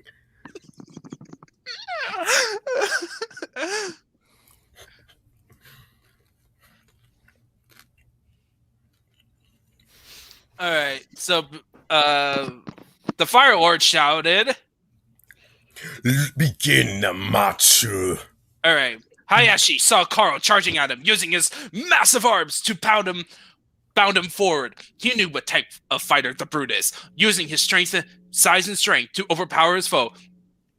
Hayashi waited for the brute to come in close, then hit him with the 8 trigrams, 128 palms. Hayashi hit everyone chakra point at the brute's body, sealing away his chakra and making his body hard to move. The fight is over. The fight is over. Hisashi said, standing behind the big brute. He showed the Romans that strength is useless against the skills of the ninjas of the Leaf Village. And yeah, we know what's going to happen. Yeah, Sorry. Let me explain something right quick. He would have known that the body was made out of metal, because before he does anything, you use the Byakugan to see where exactly the points are. So he would have seen that the body was made completely out of metal. Yeah. Anybody can see that the body is completely made out of metal. You can hear it too. Like, Yeah, metal, okay. not quiet. Okay. Sorry to disappoint, Carl smirked as he rotated Call his the arm. Roman. Let Ninja read it. Okay. Sorry to disappoint. Carl smirked as he rotated his arm freely over his head and slammed Hiyashi's head first into the ground, followed by Carl pinning Hidashi to the ground with one hand while the other held his head in between his index finger and thumb. The arena was silent. Besides all their strength, I'm surprised he hasn't killed Hisashi by doing that. Yeah. The arena was silent besides the cheering Romans that had attended. The head of one of the noble clans of the village has just been defeated. The ninjas know from seeing him in action that if Koro wanted to, he could twist Hiyashi's head off. I'm pretty sure you want to crush his head just by slamming him into the ground. And remember, this is Carl from the alternate. This is Carl. He would have. Yeah. He probably already did. You would have coughed his face and ate it. No, he would just rip out his head. And he... No, he probably already did. He probably already used a magic ritual to cut off the heads of all that village's baby hands. He already made a blood tornado. All right. Shasti says, first one goes to us. Shasti's smile. She's one thing. That she sees none of the ninjas that ever had to fight someone with arms that could freely move that only double joint people are able to do. How does his arms move like that? Yeah, most machines don't do that. No. Well, you have to actually purposely built it that way. Yeah, it has to be designed that way. And that would ruin the point of having... isn't like the automail in Fullmetal Alchemist supposed to be as close to the human body as possible? Yeah, if I remember correctly, it's supposed to be as close to the human body as possible. So it's not like Stroheim's body. You're lucky you don't have Rudolf von Stroheim. Otherwise, we all know who's going to win. Yeah. Like, he wouldn't play fair. He would just... He whips out his machine gun. It's built to his chest. No, he would use his special light guns. Oh, yeah. Point to the Romans! The final will shout at ending the match. Okay, let me. How that attack has never failed us before. Oh my goodness! You couldn't have moved your body like that. I felt armor underneath your clothes, but even so, the joints couldn't even have been that protected. Hiyashi grunted as Carl freed him from his hold. Holy ninja? Oh shit. Well, guess I'm gonna sit, dog. Ninja? Oh, happy stuff. Oh fuck. Yeah, next time, don't try to attack. Don't try a nerve attack on a feisty body. How do you move your body then? It's like how does your body move if that's the case? Because mind you, you need those nerves to move your limbs. Yeah, I could say the same thing about any cyborg in any movie. Wait, at least those explain with highly advanced technology. This one's just bullshit. It's like, I have armor. It's like, I would have seen that because the first thing Ayuga does is activate their Byakugan to determine that your weak points so that they can target. And mind you, it's like you still need nerves to move that body. Like you haven't established what makes that body move. Okay. There's Yeah. this isn't like a fair fight at all. They've been set up to lose. Yeah. Fuck this writer. Doesn't even give me a fair fight. You're made of metal? He's actually said as he and his members of his clans activate their eyes. You're all shocked seeing that very little of Carl's body had chakra in it. The rest is all blank. Oh my goodness. They were all the idiots? They were all idiots? Ninja, read this part. Oh, the Morrows have the Hephaestus armor. While you people have more advanced medical equipment, we Romans make it up by making replacement parts for lost body parts, But including my penis. You know, would that be called Aphrodite then? Yeah. Like that's my question now. It's like, but how do you make those limbs then? Like, even if you have understanding of mechanical engineering, you need a good understanding of medicine to pull it off. Like, great limb, but if you don't know how to put this sucker on right, you're gonna wish that they had died. They're gonna wish they were dead. You know, Mayday's first thing that she made when she came up with a Hephaestus armor, right? What? She made an advanced vibrator. So now I can pleasure all of the ladies here. No, she made that for her boyfriend. It's like his arm has a secret function where it actually just starts vibrating. Now we're just making up stuff about this universe about Mrs. Payday. Like she's the Emperor's wife, or Next up is Ted and Shikaku. oh, Ted, the cyborg eyes. Okay, Which we don't know how those work. Ted, you're up. Also, like, okay, so we don't even have prosthetic eyes that work right. We have glass eyes. Which don't really count as eyes. They're just decorations. It's their flavor. I hope that you'll be more of a he has a hook. He has the grappling hook. I hope you'll be more of a fight, Ted smiled, holding a knife to his body, pointed outwards. Well, I'm not going to make myself a fool. She got racist okay. family jutsu. Can we let dragons read? Yeah, you said I could read the ninjas. Yeah, I don't want to read the dialogue anymore. Okay, you take your break. I'm gonna read the dialogue. Both the, I think it's whatever. I don't see why we're gonna go over this. It's just gonna be, no. Miss what's happened next. Blah. What's this? Wait. Okay, my clan's blood limit once my shadow has you. It's useless to try to break free. Shinako shouted over. Oh no, Ted doesn't have a shadow. No, Ted just fires his hook shot at him. Somehow, despite the fact that you should be able to move, period.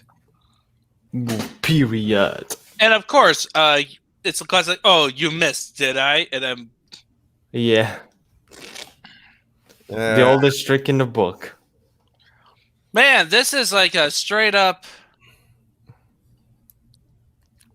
Okay. Like, wow, it's no wonder you would have lost. You were all set up to fail. Whoa. Wait, so as long as you don't move, you will hold Ted there? Shasti asked. Yes, that's his clan's power, the Fire Lord said. That's my dog, actually. Yes, that's his clan's power. Alright. But how are you going to beat me if you can't move? It asked. That's the question, Shinako said as he's using this time to think of a plan. I see you use this while someone else fights your foe. You're holding still. Good plan. Very impressive. Most impressive. Thanks, Shikaku answered. Ted Back. fires his hook cable somehow. Like, how's the mechanics of that work? How do you fire it? Like, do you have to like move your left? Like, you have to move your right. Like, how does it fire? What's the trigger mechanism? Cyborg. Just say he's a cyborg. Yeah, he's a cyborg. So he thinks it in as it happens. Of course. Yeah, again, this is dumb. Okay. I think Let it's me... a good point of why I think this is a chapter we could just summarize. Mm-hmm. Okay, it's better to just... Okay, good news! Finally! Somebody wins! That isn't a Roman. Wait. Okay, which won the second match? Fourth match, Hinochi versus Ron. Either Ron's too stupid or he's a strong mind. I go for stupid. And, okay, it's 2v2.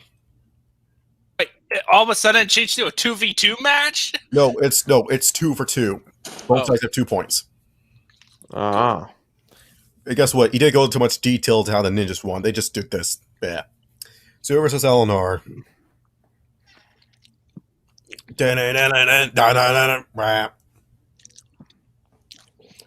doesn't matter how fast you can run, you can't outrun me. And she starts to hop after Sue like a kangaroo. Jumping like a kangaroo won't help you.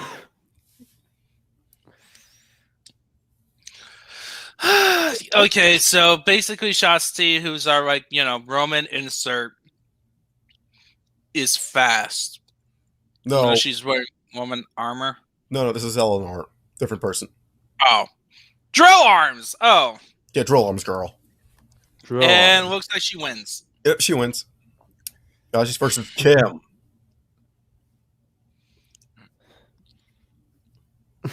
And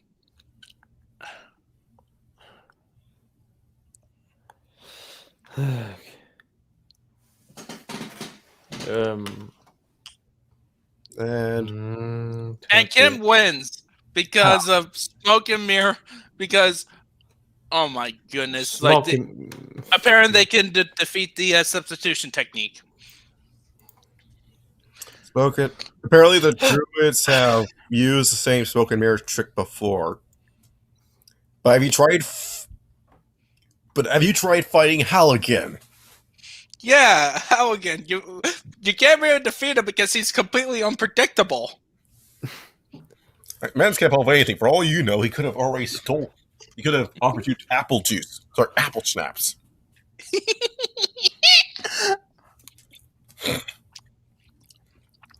And that's not all. Since that dinner party, he's technically a certified druid. So he knows his own druid magic as well.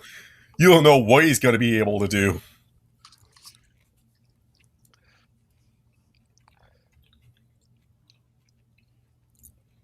So Kakashi didn't even fight. It's like apparently Kim wins because she just does.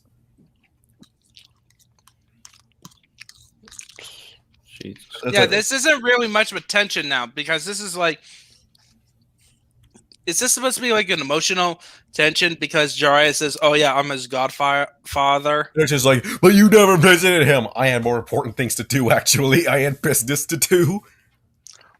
I'm like one of the only very powerful ninjas from veteran of previous actual wars. Yeah, and he's also have to run a spy network, which he has to constantly monitor and manage. It's like, I think if these people don't understand how much management you have to put into managing a spy network, you have to pick loyal people that you know won't betray you. They also have to be very good at what they do best. And they're not incompetent. Yeah. It's like, I think they don't understand exactly how much effort you need to put into managing a spy network. It's like, yes, he spends his free time peeking on women, but for all you know, he could. It's whenever he stops, you don't know what he's doing in that location. Yes, he's going to the hot spring, but that's probably the past time.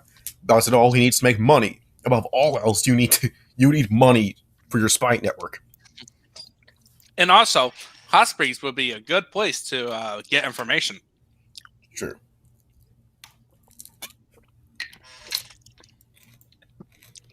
Like, that's why you have the trope of having a spy in the bar makes sense.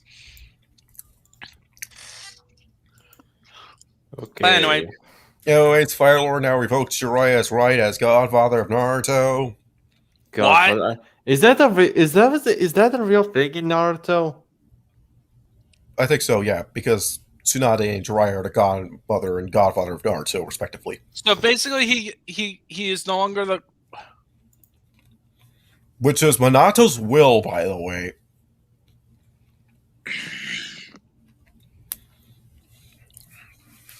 Great. So essentially, the Fire Lord is spitting on Minato's will.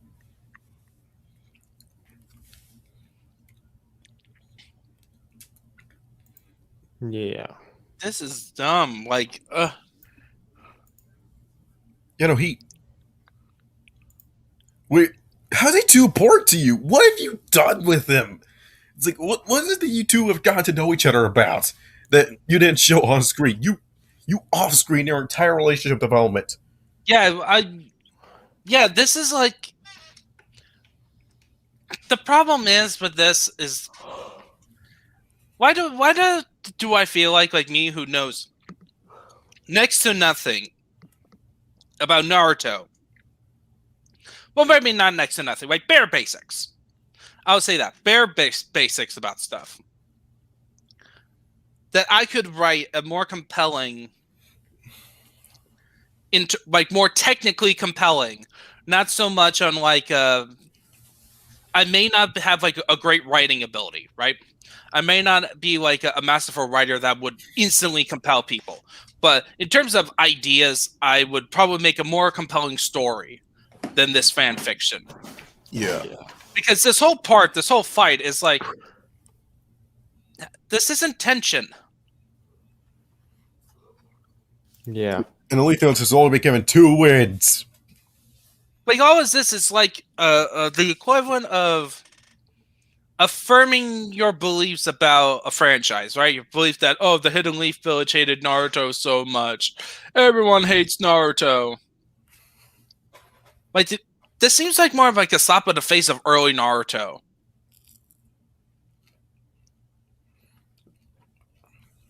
And not focus on like why that was made in the first place.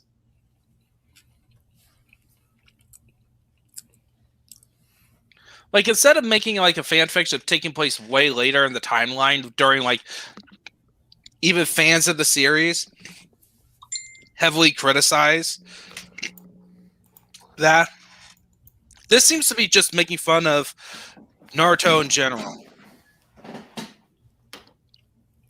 Yeah, this entire thing doesn't feel like it was made with any love for Naruto. It was just feels like it was someone to spite it.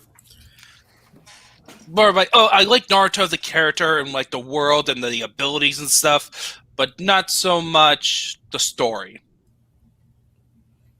That's fair. But here it just feels like there's nothing he really likes about Naruto. Yeah, it's like none of the characters act like themselves. Not even Naruto acts like himself. Naruto's too loyal to the Leaf Village. Like, even though he's like up in a bed and everything, he had people there. and like Oh my god. The fight systems work like them Full Metal ones, but instead of unbearable pain, the Romans came up with painkillers to lessen the pain. How? Don't you suck at meds? so he made a better version of the Full Metal Alchemist ones. Oh god. That is stupid. That means you ruin tension. What? Oh, okay. Look. He says, I do like Naruto, but like many anime and mangas, it puts too much in whatever setting it is in. Like how martial arts makes someone be able to beat anyone, no matter how badly outnumbered they are, or they could be shot at, or not be hit. Then with Naruto, it's ninja this, ninja that, and that being a ninja means there are gods, and nothing about another ninja can touch him. The main reason is that the manga theme means that nothing else but fighting hand to hand or being a ninja would be able to do anything. But since this is my fic, the rules are different, as I take a more realistic look, as the Naruto world is more like DC and Marvel, where being a ninja or a trained fighter does take you far, like Batman and Deathstroke, who can fight against supers, Doesn't it mean that if anyone gets lucky, they could kill either of them with a bullet to the head? The ninjas are still tough, but they still take a beating when the odds are against them. So, like, too much stock in what the setting is? Yeah, because they establish logic and rules. And plus, and also, like, the whole setting stuff, I'm assuming Naruto, the way it establishes setting is like what most manga does, where it's just, they explain stuff in the setting as needed in the story. Yeah. Like, so you may think if they care about too much setting, it's like, no, it's just so that they, like, if they care a lot about setting first, the first 10 chapters would be all about setting. Like, everything has to, like, we will have long exposition about how everything works. Instead of, like, which isn't good for storytelling. Yeah, no. Like, It's seen as an exposition dump, which is never really well liked. yeah, the best way to do it is that you only bring up what needs for your story to work when it needs to happen.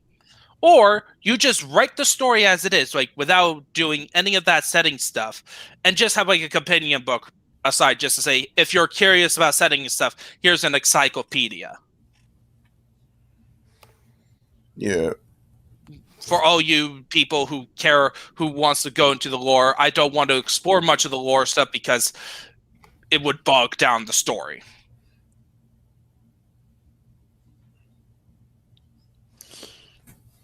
Oh God, there's a wall of text. Yeah. How about Dragon? Can you read that paragraph? Okay, I'll try. As Batman would if he had to face dozens of people armed with guns, and his suit is made to handle to be shot at. Jesus Christ. To be is repeated. And most of the ninjas don't wear a cape that makes them appear larger than they are. It makes it hard to know where to shoot in the heat of a battle. Which is rare because Batman strikes from the shadows. Yeah, and Yeah. also the ninjas in Naruto are fast. Are Yep. faster than Batman. Yeah. And And most- in the way, and you're not gonna get with guns. You're not gonna get headshots on a fast-moving targets. You're trained, if you're ever taking gun classes, right? You're trained specifically to shoot center of mass because that's the biggest target that you're gonna hit something. It's also a good place, and also if you're like concerned about human life, that is also a good place to shoot at because you don't have to. You can disable somebody a lot quicker. It's the most safe place for everyone around. Yeah. Yeah, Alright. you can kill somebody, but Alright. And most importantly, the ninjas don't wear a costume that scares people and causes them to fire in a blind panic. Okay, it's making. Okay, well, the Roman soldiers aren't thugs or punks but trained soldiers who aren't easily scared just because someone is leaping at them. As Tell- readers- clearly he didn't read any of the accounts about the Celts. Yeah, remember when when the Romans invaded Ireland, the Celts decided to play Carnixes loudly and ensure they heard them, and it terrified the ever-living heck out of them, because they had multiple of them playing at the same time. And also, not to mention Boudicca's rebellion, to like a lot of times one of the Celtic ways of fighting was to charge at them naked with just a sword and shield and scream loudly. And they were scared. The Romans were terrified of like barbarians. Like, oh no, they're bringing their unwashed nakedness close to me. Well, yeah, and also it's just like the way they look and stuff, like as opposed to, the civilized world, and then these barbarians. They freak them out. Clearly, this person did not read much of Roman history, or listen to Dan Carlin's Hardcore History. Because he would realize that, I think these ninjas could actually scare Romans soldiers. It's like they don't dress naturally. What the hell?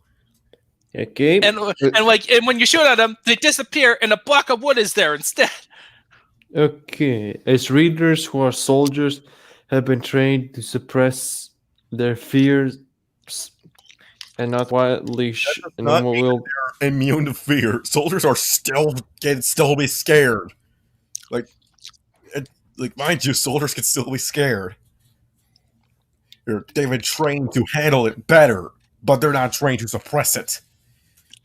Because fear is natural. It shows you're still human.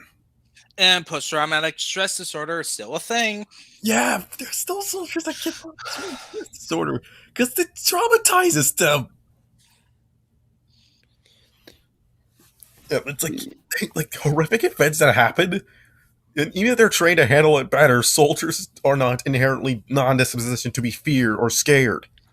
They're still human because at the end of the day, they can be traumatized by crap.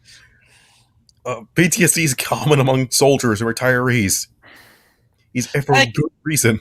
If he wanted it to be a more realistic take, like his soldiers, the way he sets up like these specific warriors, these 7 warriors, they should have all kinds of problems. Like you got Carl, who's literally a brain in a jar. It's like he's scared of losing his humanity. Like, how about that? Or you have what about Eleanor? She has drills for arms. She has drills in her arms. Like does she care about her beauty and stuff? Did she have trauma about oh, I'm no longer can be as beautiful because of my height? Like, because she's abnormally tall. She's like tall as a Spartan, but has like the proportions of a string bean. String bean. She's like a giant ant. Honestly, that's the biggest drawback here. The Romans aren't even humans. They're not like they're caricatures of a human being. They don't show anything remotely human. Like they are concerned about that stuff. They're too full of their superiority to actually think. Yeah, like just now thinking about it, it's like, oh my goodness, these characters actually have like a cool idea behind them. Of like you have Ted, who's like, he lost his eyes, he has a hook hand, he can see somewhat.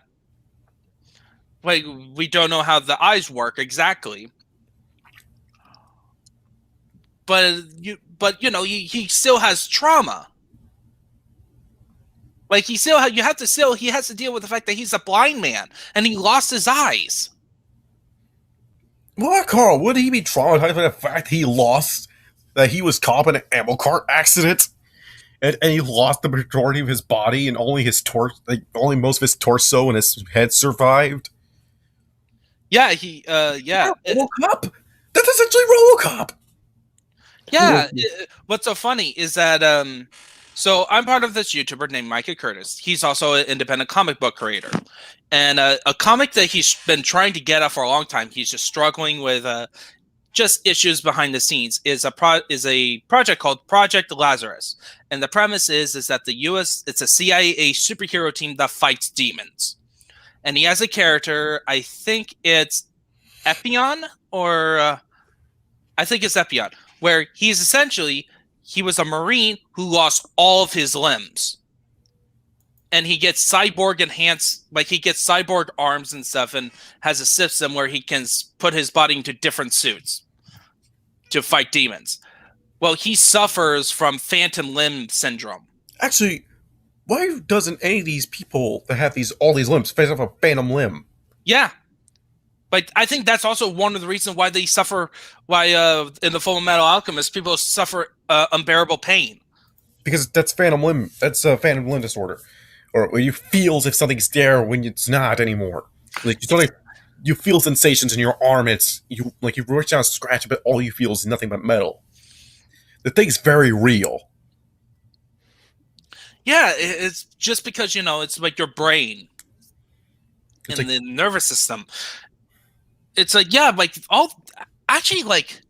I really want to actually rewrite this and maybe even keep the same premise of like a Roman army showing up on this colony, make a colony front for some reason, and they're in the world of Naruto, and they maybe be a little bit more advanced than typical Romans, right? We could do a fantasy style Roman Empire, and we still give them like auto mail. Like we could still give them a lot of the stuff that's featured in this, but instead just focus on the characters. Instead of like, oh, we have this big empire, we're gonna go and kick the world of Naruto's butt. It's more, no, let's just have like this story about, oh, how would these Romans survive in this world? Also, Phantom Limb syndrome is reported to occur in at least 80 to 100% of all amputees. Oh my, yeah, that's Oh god. So that's horrifying. And like most of the Roman army is said to be people who either willingly became cyborgs or were cyborgs not by choice. So how they did not have Phantom Limb syndrome is beyond me. It's like there is no fully treating Phantom Limb syndrome. Like sometimes it will never go away. Other times it may get easier and easier to bear with the pain. But then there's cases where it just never goes away, period. It's always going to remain lingering. This is actually kind of sad. This is sad that this author did not think of like this cool idea to humanize his characters. Like Phantom Limbing them actually would bring a lot of sympathy. Like, heck, okay, so like you know how in the first fight you have that guy who can like do his 182 palm technique to take out chakra, and the guy did not flinch because he's metal?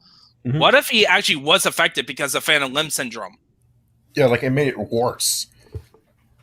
So he felt like his entire body respond. Like I know I can move. Like I know it's not hurting me.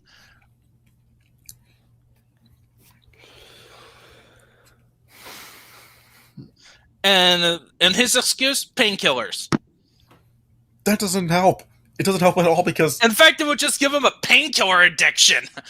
Yeah, it's like... Mind you, soldiers are very much real human beings at the end of the day. It's like, why do you think there was a lot of them that turned to alcohol to forget really traumatic experiences? Or like drugs. Yeah, it's like... Or even them like going out to fight. Finding some way just... Like even go back to the army. Or become mercenaries. Or even criminals. Sometimes there is... Because when you go in, you're never the same when you come back. Especially after a war. Yeah, because... Like, a lot of the works, the writings that was made in the 1920s, like after World War I, was heavily influenced by World War I. Now imagine the counts of all those soldiers. It was really, truly how they actually felt at the end of the day. It's like one does not come back from a war feeling the same. One does not come back from a war feeling like a hero. Yeah, like just look at the ending of Lord of the Rings, right? Of course we make jokes about the movies, about how many endings they got. But it got to the point, like the whole point of Frodo's arc at the end, like after that is like, he can't live in peace anymore. Because that was a consequence of the journey that he took. And even the book made it even more obvious with the Scouring of the Shire chapter, where like life was never the same after the hobbits went on their adventure to stop Sauron.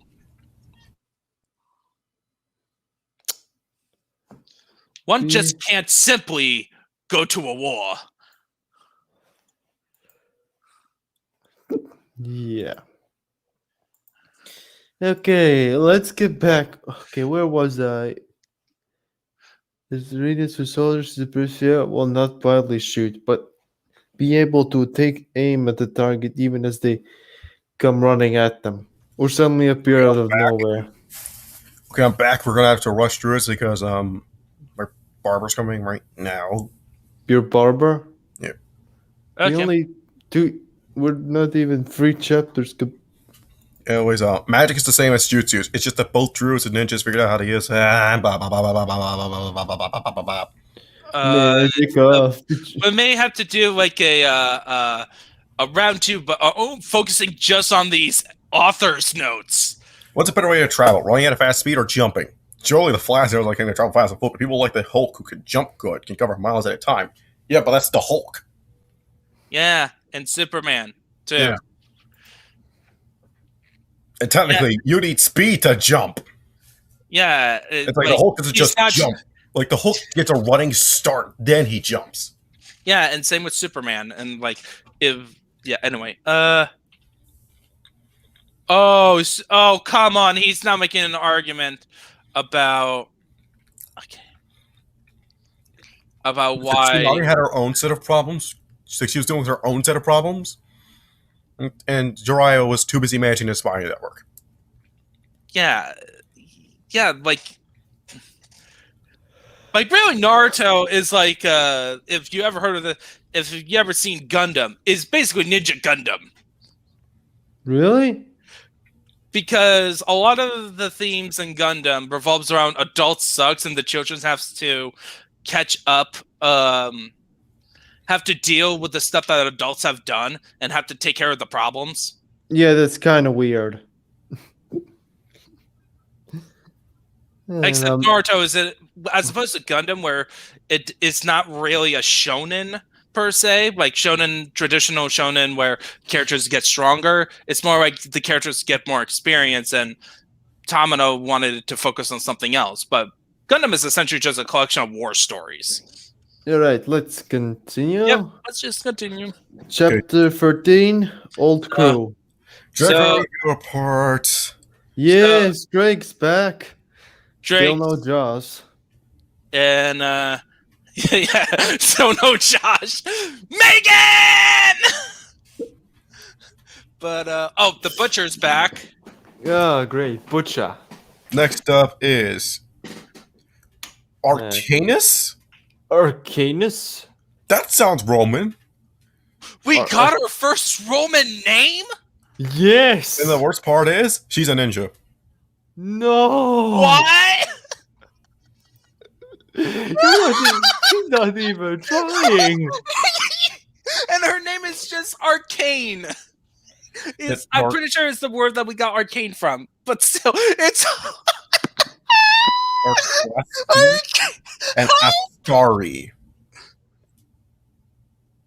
Good. And what? And Ascari. Ascari. What's that? Like here. Oh. So they got ninjas now. Roman ninjas. That was a joke. My avatar was a joke, not a real fact. Yeah, you see? I read a review, so I was like, yo, these ninjas strangely have Roman sounding names. Yet the actual Romans have everyday name, mundane American names. Hello, Tim. I am Ted the Roman. Ascari. That's not the. That's not even Roman. That's sounds Asian. No, that's not even. Like, now he busts out the creative names, and it's not even right. Jesus Christ.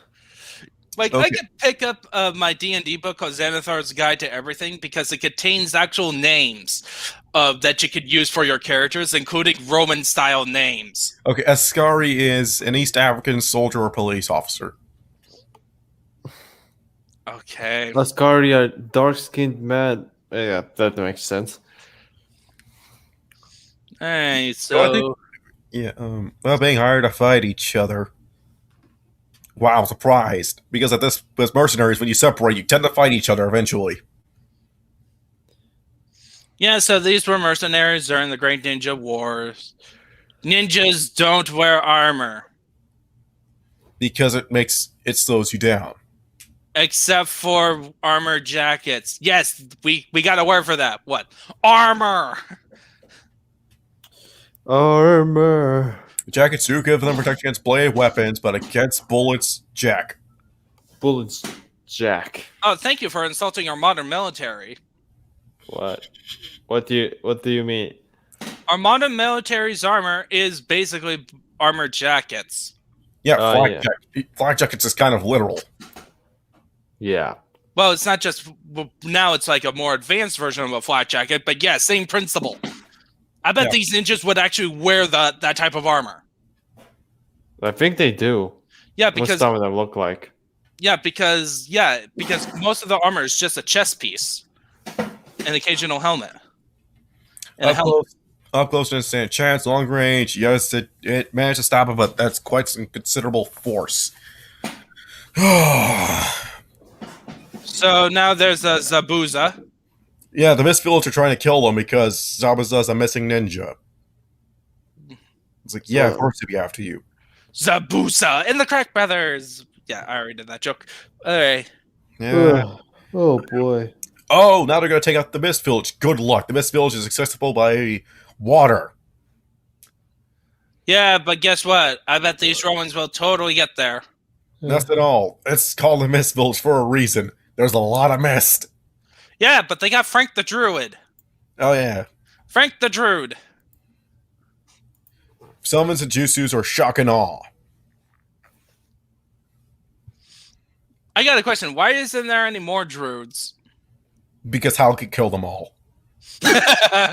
So only Frank survived? Frank was the only one that survived.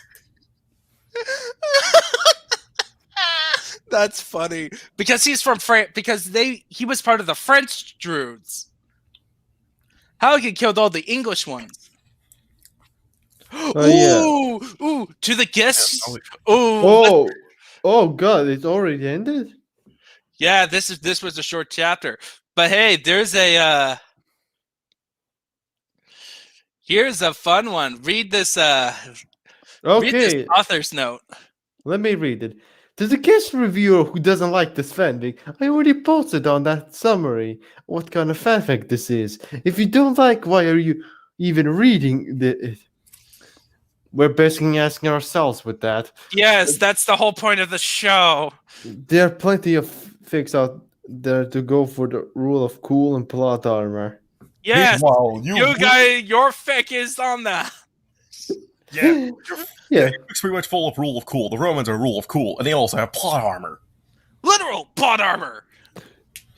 I'm not going to listen or even read what you have to say, since you only list yourself as a guest reviewer and don't even have the guts to write it to me. You want to try me, bitch? I'm gonna fucking do it. Hey, how about just like this whole series on YouTube? Boom. Yeah, like literally. Because if you did, I'll be able to write back to you. Well, guess what? I'm going to continue to write my fic as I want to. You shouldn't have put the comma there. Forget it. There's nothing you can do about it. Go and complain somewhere else. Where someone writes a story where the plot armor rules of code don't work. Unless you think you can take me being able to write back to you, that is. But I know you remain as a guest reviewer who will never be assigned guest, where I'll be able to answer back to your reviews, which I delete. Oh yes, that sounds very in internet land. That sounds like a very smart thing to do. I never know you can delete reviews. Yeah, like, you can. I actually wrote some cringy ass reviews myself, and I can't rewrite them or delete them. Yeah, maybe there's an option. I can't find it. Yeah, but like in internet land, deleting other people's opinion about your work is a great sign that you can't take criticism. Yeah, right back. Like, unless you had justifiable cause for, like, it was a troll doing it, which doesn't explain how you had to take it down this guy who's, like, constantly who's just a massive troll. It's like, what the frick? As they're more important than you are, because while they do write how my story isn't to their liking, they have the guts to sign an review, which you don't. Okay. I'm on the right wrong reason to mock you into thinking that you're important enough for me to even care what you have to say. So continue to write reviews that I will only delete as you can't take me being able to write you back. Why should I care about a faceless nobody after all? Way to insult people! Hey, a person, you use an alias for your name. Like, we don't know you.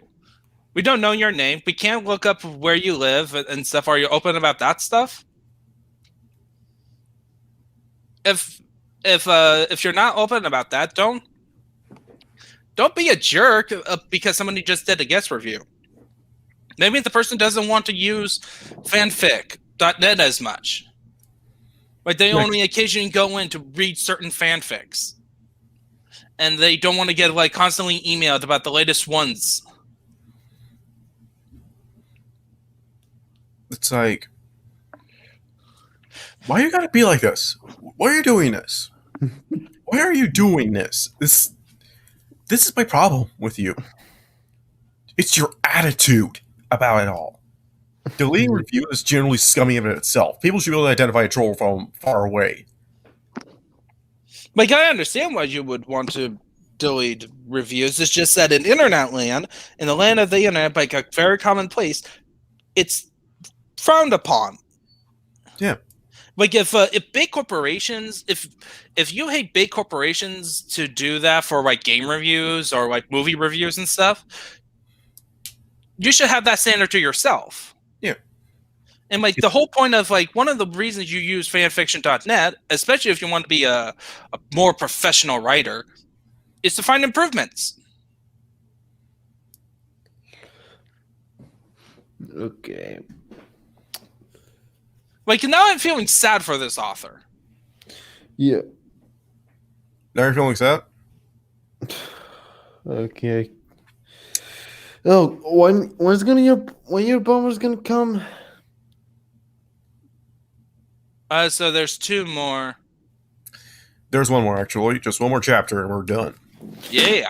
Well, this chapter felt pretty short, but Well, we did a lot of summarizing. It's mostly dialogue that's just recapping that. Oh, they're gonna go for the Hidden Leaf Village. Butcher's back. We introduced to new ninjas. oh come, yeah, it's Just protect them, but they're made with only ninja weapons. Might not against bullets, as while a bulletproof vest protects against bullets, a knife can get through. Yeah. Yeah. Yeah, because of here, because armor is designed to protect against certain things. Like you're going to get close enough to even use the knife in the first place. yeah. Who has Like, used mind that? you, CQC training is very rare. Like CQC training is issued, but it's hardly ever going to be used. Yeah, and who says that? Also, I'm pretty sure the world of Naruto did not specify that the armor that ninjas wears are melee armor only. No, they're generally used. It's like their armor. It's Yeah, like, so why are you assuming that they're melee armor? Melee. Because what, and also what type of material is the melee armor? Now, if we're gonna go for like more like a Gambitsen is pretty like the principle of like fibers layer on top, and that's how we got a lot of some of our modern armor are pretty resistant to blades and as well as bullets. it's like the center. Like you got, like especially since like the alpha of a center soldier would be like a chainmail, a male coif, a tabard over it, as well as and protect. Like they Well, protect yeah, it depends on era and rank. Like for peasants, there will be a lot more Gambison, but they could also afford brigandine armor. You would see a lot more brigandine armor, which is a form of plate armor that looks a lot like a studded leather armor. but is actually effective. Yeah, and studded leather armor does not exist as it is in movies. Leather is not very flexible if they are an armor. That is very brittle. Mm-hmm. And very expensive. Yeah. But yeah, only protects the chest area, leaves limbs and heads as targets. Yeah, you have to be a crack shot to pull headshots. The thing You have about to be a headshots is that sniper. that's a small target. Yeah, they're really small. You have to be like a sniper, a crack shot, and know how your gun works and all the quirks involving that gun. One specific gun, not just like general guns. You have to be very trained. And you're specifically trained to shoot in the torso area in general. Biggest, Even in melee. yeah.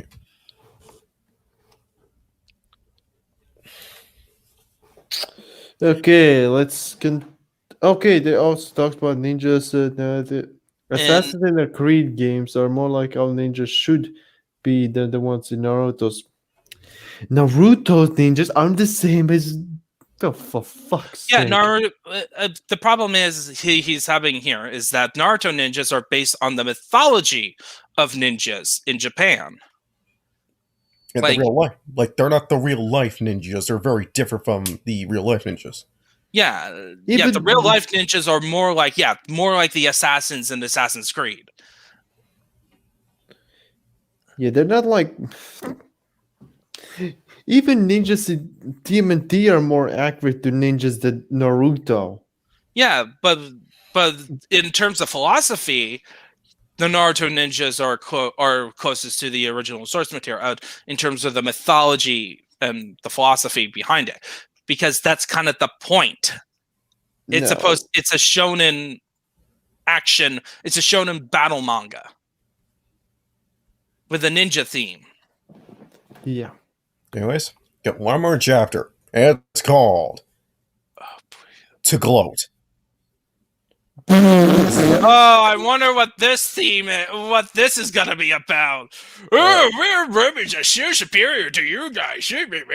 Wait, is that me or Naruto died? Naruto disappeared or died? No, he was just hanging out in the Roman camp, which, by the way, apparently they won custody of apparently they won the custody of Naruto. Yeah, It's so dumb. It's like, man, it's like man, talk. It's like, man, what were the Romans and the Leaf Village married at one point? Now they're fighting for custody. Who's gonna play the alimony? Yeah, who's paying for the child support? Hey, can you still pay for his child support? Third Hokage. And let's see. And no one in the village knew who Naruto's parents were. Because they didn't tell him, because out of fear that the enemies of the fourth Hokage would hear and come after him. Because he made a lot of enemies after the end of the third Shinobi War, especially enemies in Kumo and the Rock Village.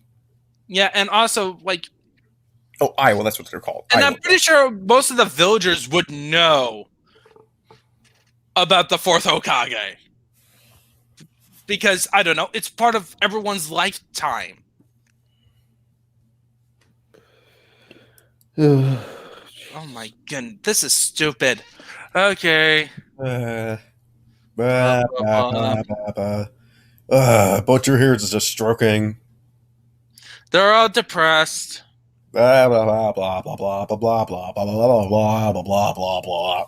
'Tis the season to be jolly. La la la la la la la la. Okay, well, So basically it's just them. What? So Jiraiya is. It's like Butcher's just mocking them, especially Jiraiya, for it's like, you're his godfather, but you didn't do anything, baby. And Oh. so Jiraiya and Tsunade would have to earn Naruto's trust. Now. Here we go. Without the Lord's backing money, the village won't be able to maintain itself at their current level. Unlike any army, it suddenly finds itself cut off in their supply and funding. Sure, they could still operate, but not at the same level. There's why to turn to stealing and raiding to get the supplies they need. In turn, would cause people to turn against them. No, they could just kill the Romans. Yeah. There's only 80 Romans. oh, Jesus Christ. And we're all- remember, unless you have oh wait, do they have Telegram? They have a Gee. radio apparently, but Yeah. they've lost 12 Romans. Well, it's like they brought in an invasion force with them, but who knows? There's lots of ninjas, astrology part of the guild and self out there all feeling their greatest hero had trusted his son to them and they failed horribly. Now they're dying themselves in the guild anyway with them. Like how in Spider-Man 2, he lost his power because his Okay, I have a confession to make. You don't like Spider-Man 2? I hate it. Like, there's some good parts. Like, so for me with Spider-Man, live action Spider-Man movies, when it comes to Spider-Man movies, I'm a huge Spider-Man fan. But I feel like all of his incarnations, they always screw something up. And the worst one is the MCU version of Spider-Man. Oh yes, I agree. Yeah, and also so when it comes to Spider-Man movies, I will admit that my taste in Spider-Man movies are very so specific that I like all of them except for the MCU Spider-Man movies. Ah, so you don't despise Amazing Spider-Man films? I actually, for a long time, put it my favorite. I admit there's a lot of flaws with it. There is a lot of flaws. I will not say that it's like technically the best ones. The Sam Raimi ones are technically the best Spider-Man movies. Best movies and best Spider-Man movies too. Except the main problem with the Sam Raimi ones, which I like the Amazing ones better, is that the Amazing Spider-Man version feels more like Spider-Man. When he's in costume, he's more Spider-Man than Tobey Maguire is. Ah, okay. What do you think of Spider-Verse? Oh, that's my favorite Spider-Man movie. Of course. Which is sad that my favorite Spider-Man movie is the one where Peter Parker's not the main character. I don't care how powerful the Fox is or say he's made of energy, there's always a way to kill something for good. Nope, some things you can't kill for good. It's energy. He's a spirit. Like, magic is... In times there is always a way to trap it, and since some of you just think because it's Mono World that makes all the differences, but Boo from Dragon Ball is sealed away with no way for him to free himself with his fast, even stronger than the Fox powers. Yeah, but that's Dragon Ball, by Dragon Ball standards. There's a way. And also, mythological standards, like, yeah, gods can die and all, but they kind of are very ridiculous of how you could kill them, and very specific. Yeah, I don't like the... Okay. Yeah, wait, we're done. All right, we're done. We're done. Yeah. We're done. We're done.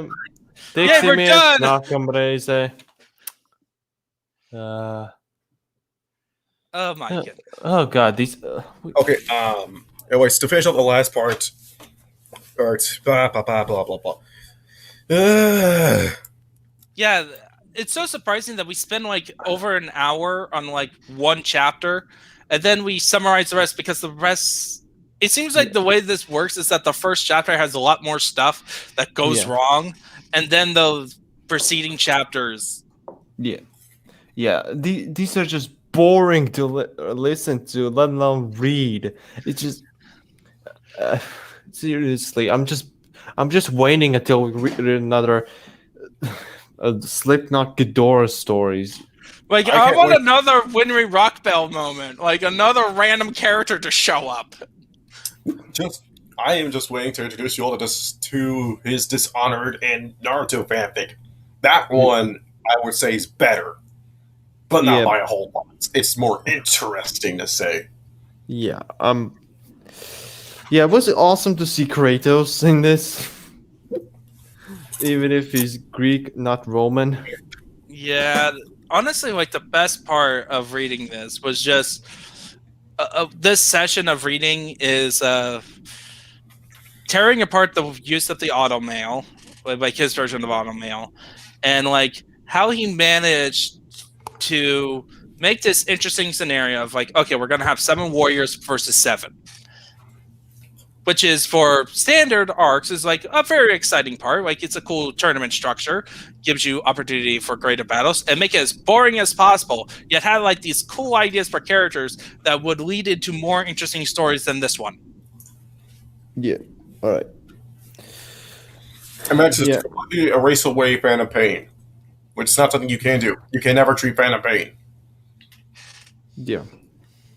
It's something you hope can pass in time, and sometimes it won't. And I don't really. It's like because like when it comes down to it, at the end of the day, it's his attitude. It's his damn attitude.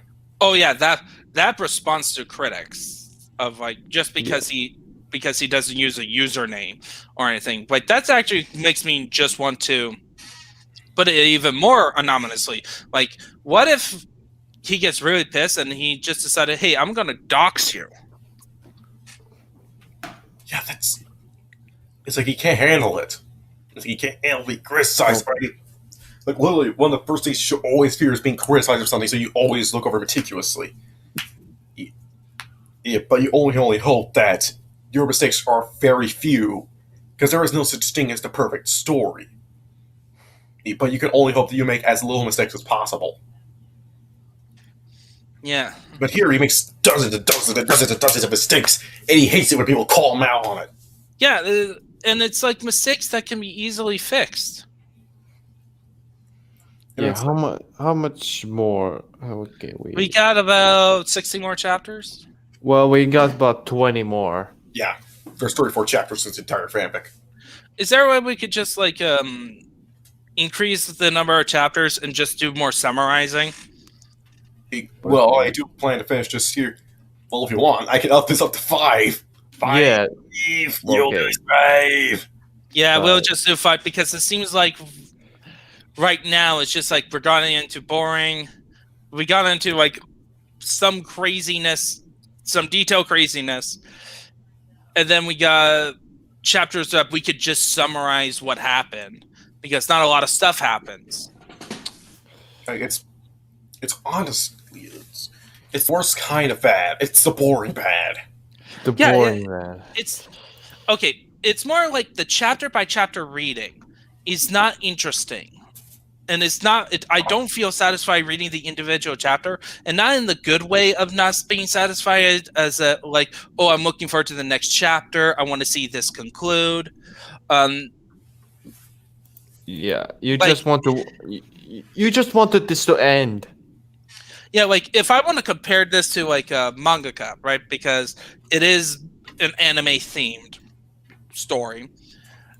Where seems like he's trying to write like Kotaro Miura, who writes Berserk, where his writing in terms of chapter by chapter feels a lot better when you binge through his stuff. A lot better.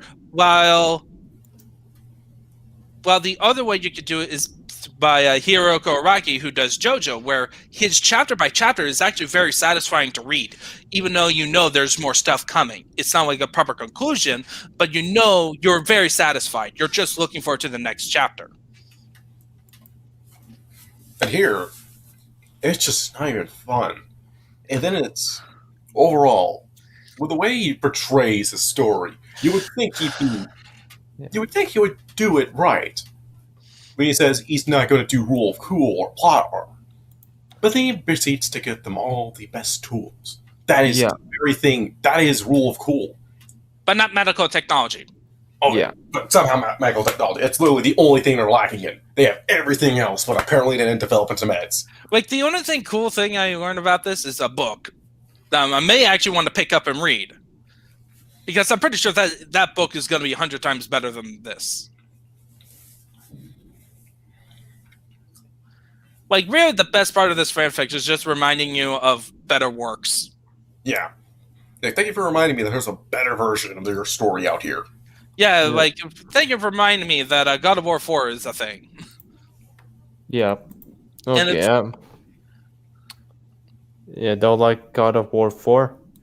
Oh, I like, I have not played the older ones, but I do like God of War 4, and I like it more of, like, the direction the creators decide to take the story in. Like, I view kind of God of War 4 as a transition from the Greek-style tragedy to Norse-style storytelling, where if you read a lot of Norse stories, it's all about the cycle of vengeance. Yeah, okay. I just personally take issue with God of War as a series. Yes, you don't like him because okay, let's just end. Like I said, I don't really see. It's a tragedy in the sense that Kratos really brought everything upon himself. Well, Yeah. that's pretty much any Greek mythology. Yeah, that is. Exactly. Remember, Heracles deserved literally none of Hera's rage. The only thing that the only thing that was his really crime to her was just being born a son of Zeus. Yeah, I like Heracles. After like rereading Greek mythology last year, like I had a better view of Heracles than before. Like he's not one of my favorites. My favorite is still Because Achilles. like he is still flawed. Like he still has like a temper issue, but he's also very remorseful of his actions. Like he had no control over them, and just like that, he made all his happiness disappeared. And it's like really, oh my god, Kratos stole his entire character arc from. Kratos pretty much is a copy paste lifted of Heracles in that story. Yeah, except they just leaned into the meme about how the Greek gods are just a bunch of jerks. Which is like, Yeah, that's one way of interpreting it. But really, it's in the way the Greek gods are flawed beings. They're immortal, but they're immortal and have no time for wisdom, but they do mature into being more level-headed. Yeah, as opposed to the Norse gods. Like the Norse gods are basically a bunch of drunks. It's like the Norse interpretation, the Norse and the Celtic interpretations of gods is that they're just superhumans. Yeah, Celts are a bit more leaning into them being more mysterious. Yeah.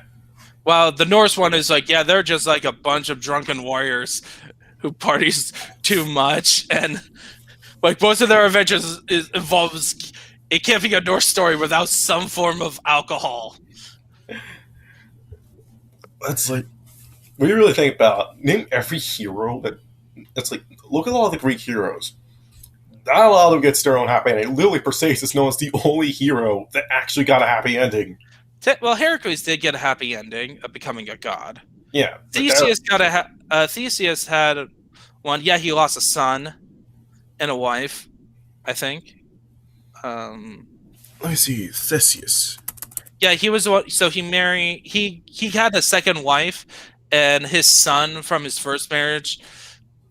It was a case where that son ticked off Aphrodite, so Aphrodite made the second wife fall in love with him, and the son did not want that to happen, and so the second wife faked to be raped, and which caused Theseus to banish that son. But before he realized his mistake, no, I think it's Artemis who caused this whole thing. Artemis or Aphrodite, one of those two, basically ends up killing that son. And Theseus was very remorseful. And then also the wife died too. She committed suicide because she was madly in love. It's like this. It's like Theseus' first marriage ended as soon as it started because Perseus was the only one that with the truly happy ending. Like nothing went wrong. But Perseus, he had the actual he had what's considered to be a happy ending, and they lived forever after. Perseus had the happy ever ending. He didn't even get to kill his grandfather. It's like there's this happy ever after, but every other Greek they get some form. It's like, here's your happy ending, but you also took a gut punch. Yeah, like Perseus accidentally killed his grandfather. That was the funny part. And like Theseus unintentionally made his own father commit suicide because he was. It's either one of two things. He either forgot that he was supposed to change his cells to white, or he was too distraught after having to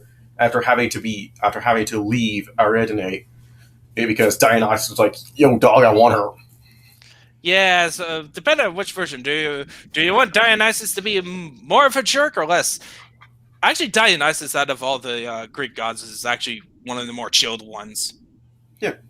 Then Hades. Hades is pretty chill as well. Yeah, the only problem with Dionysus, he has that one play, the Bacchae, where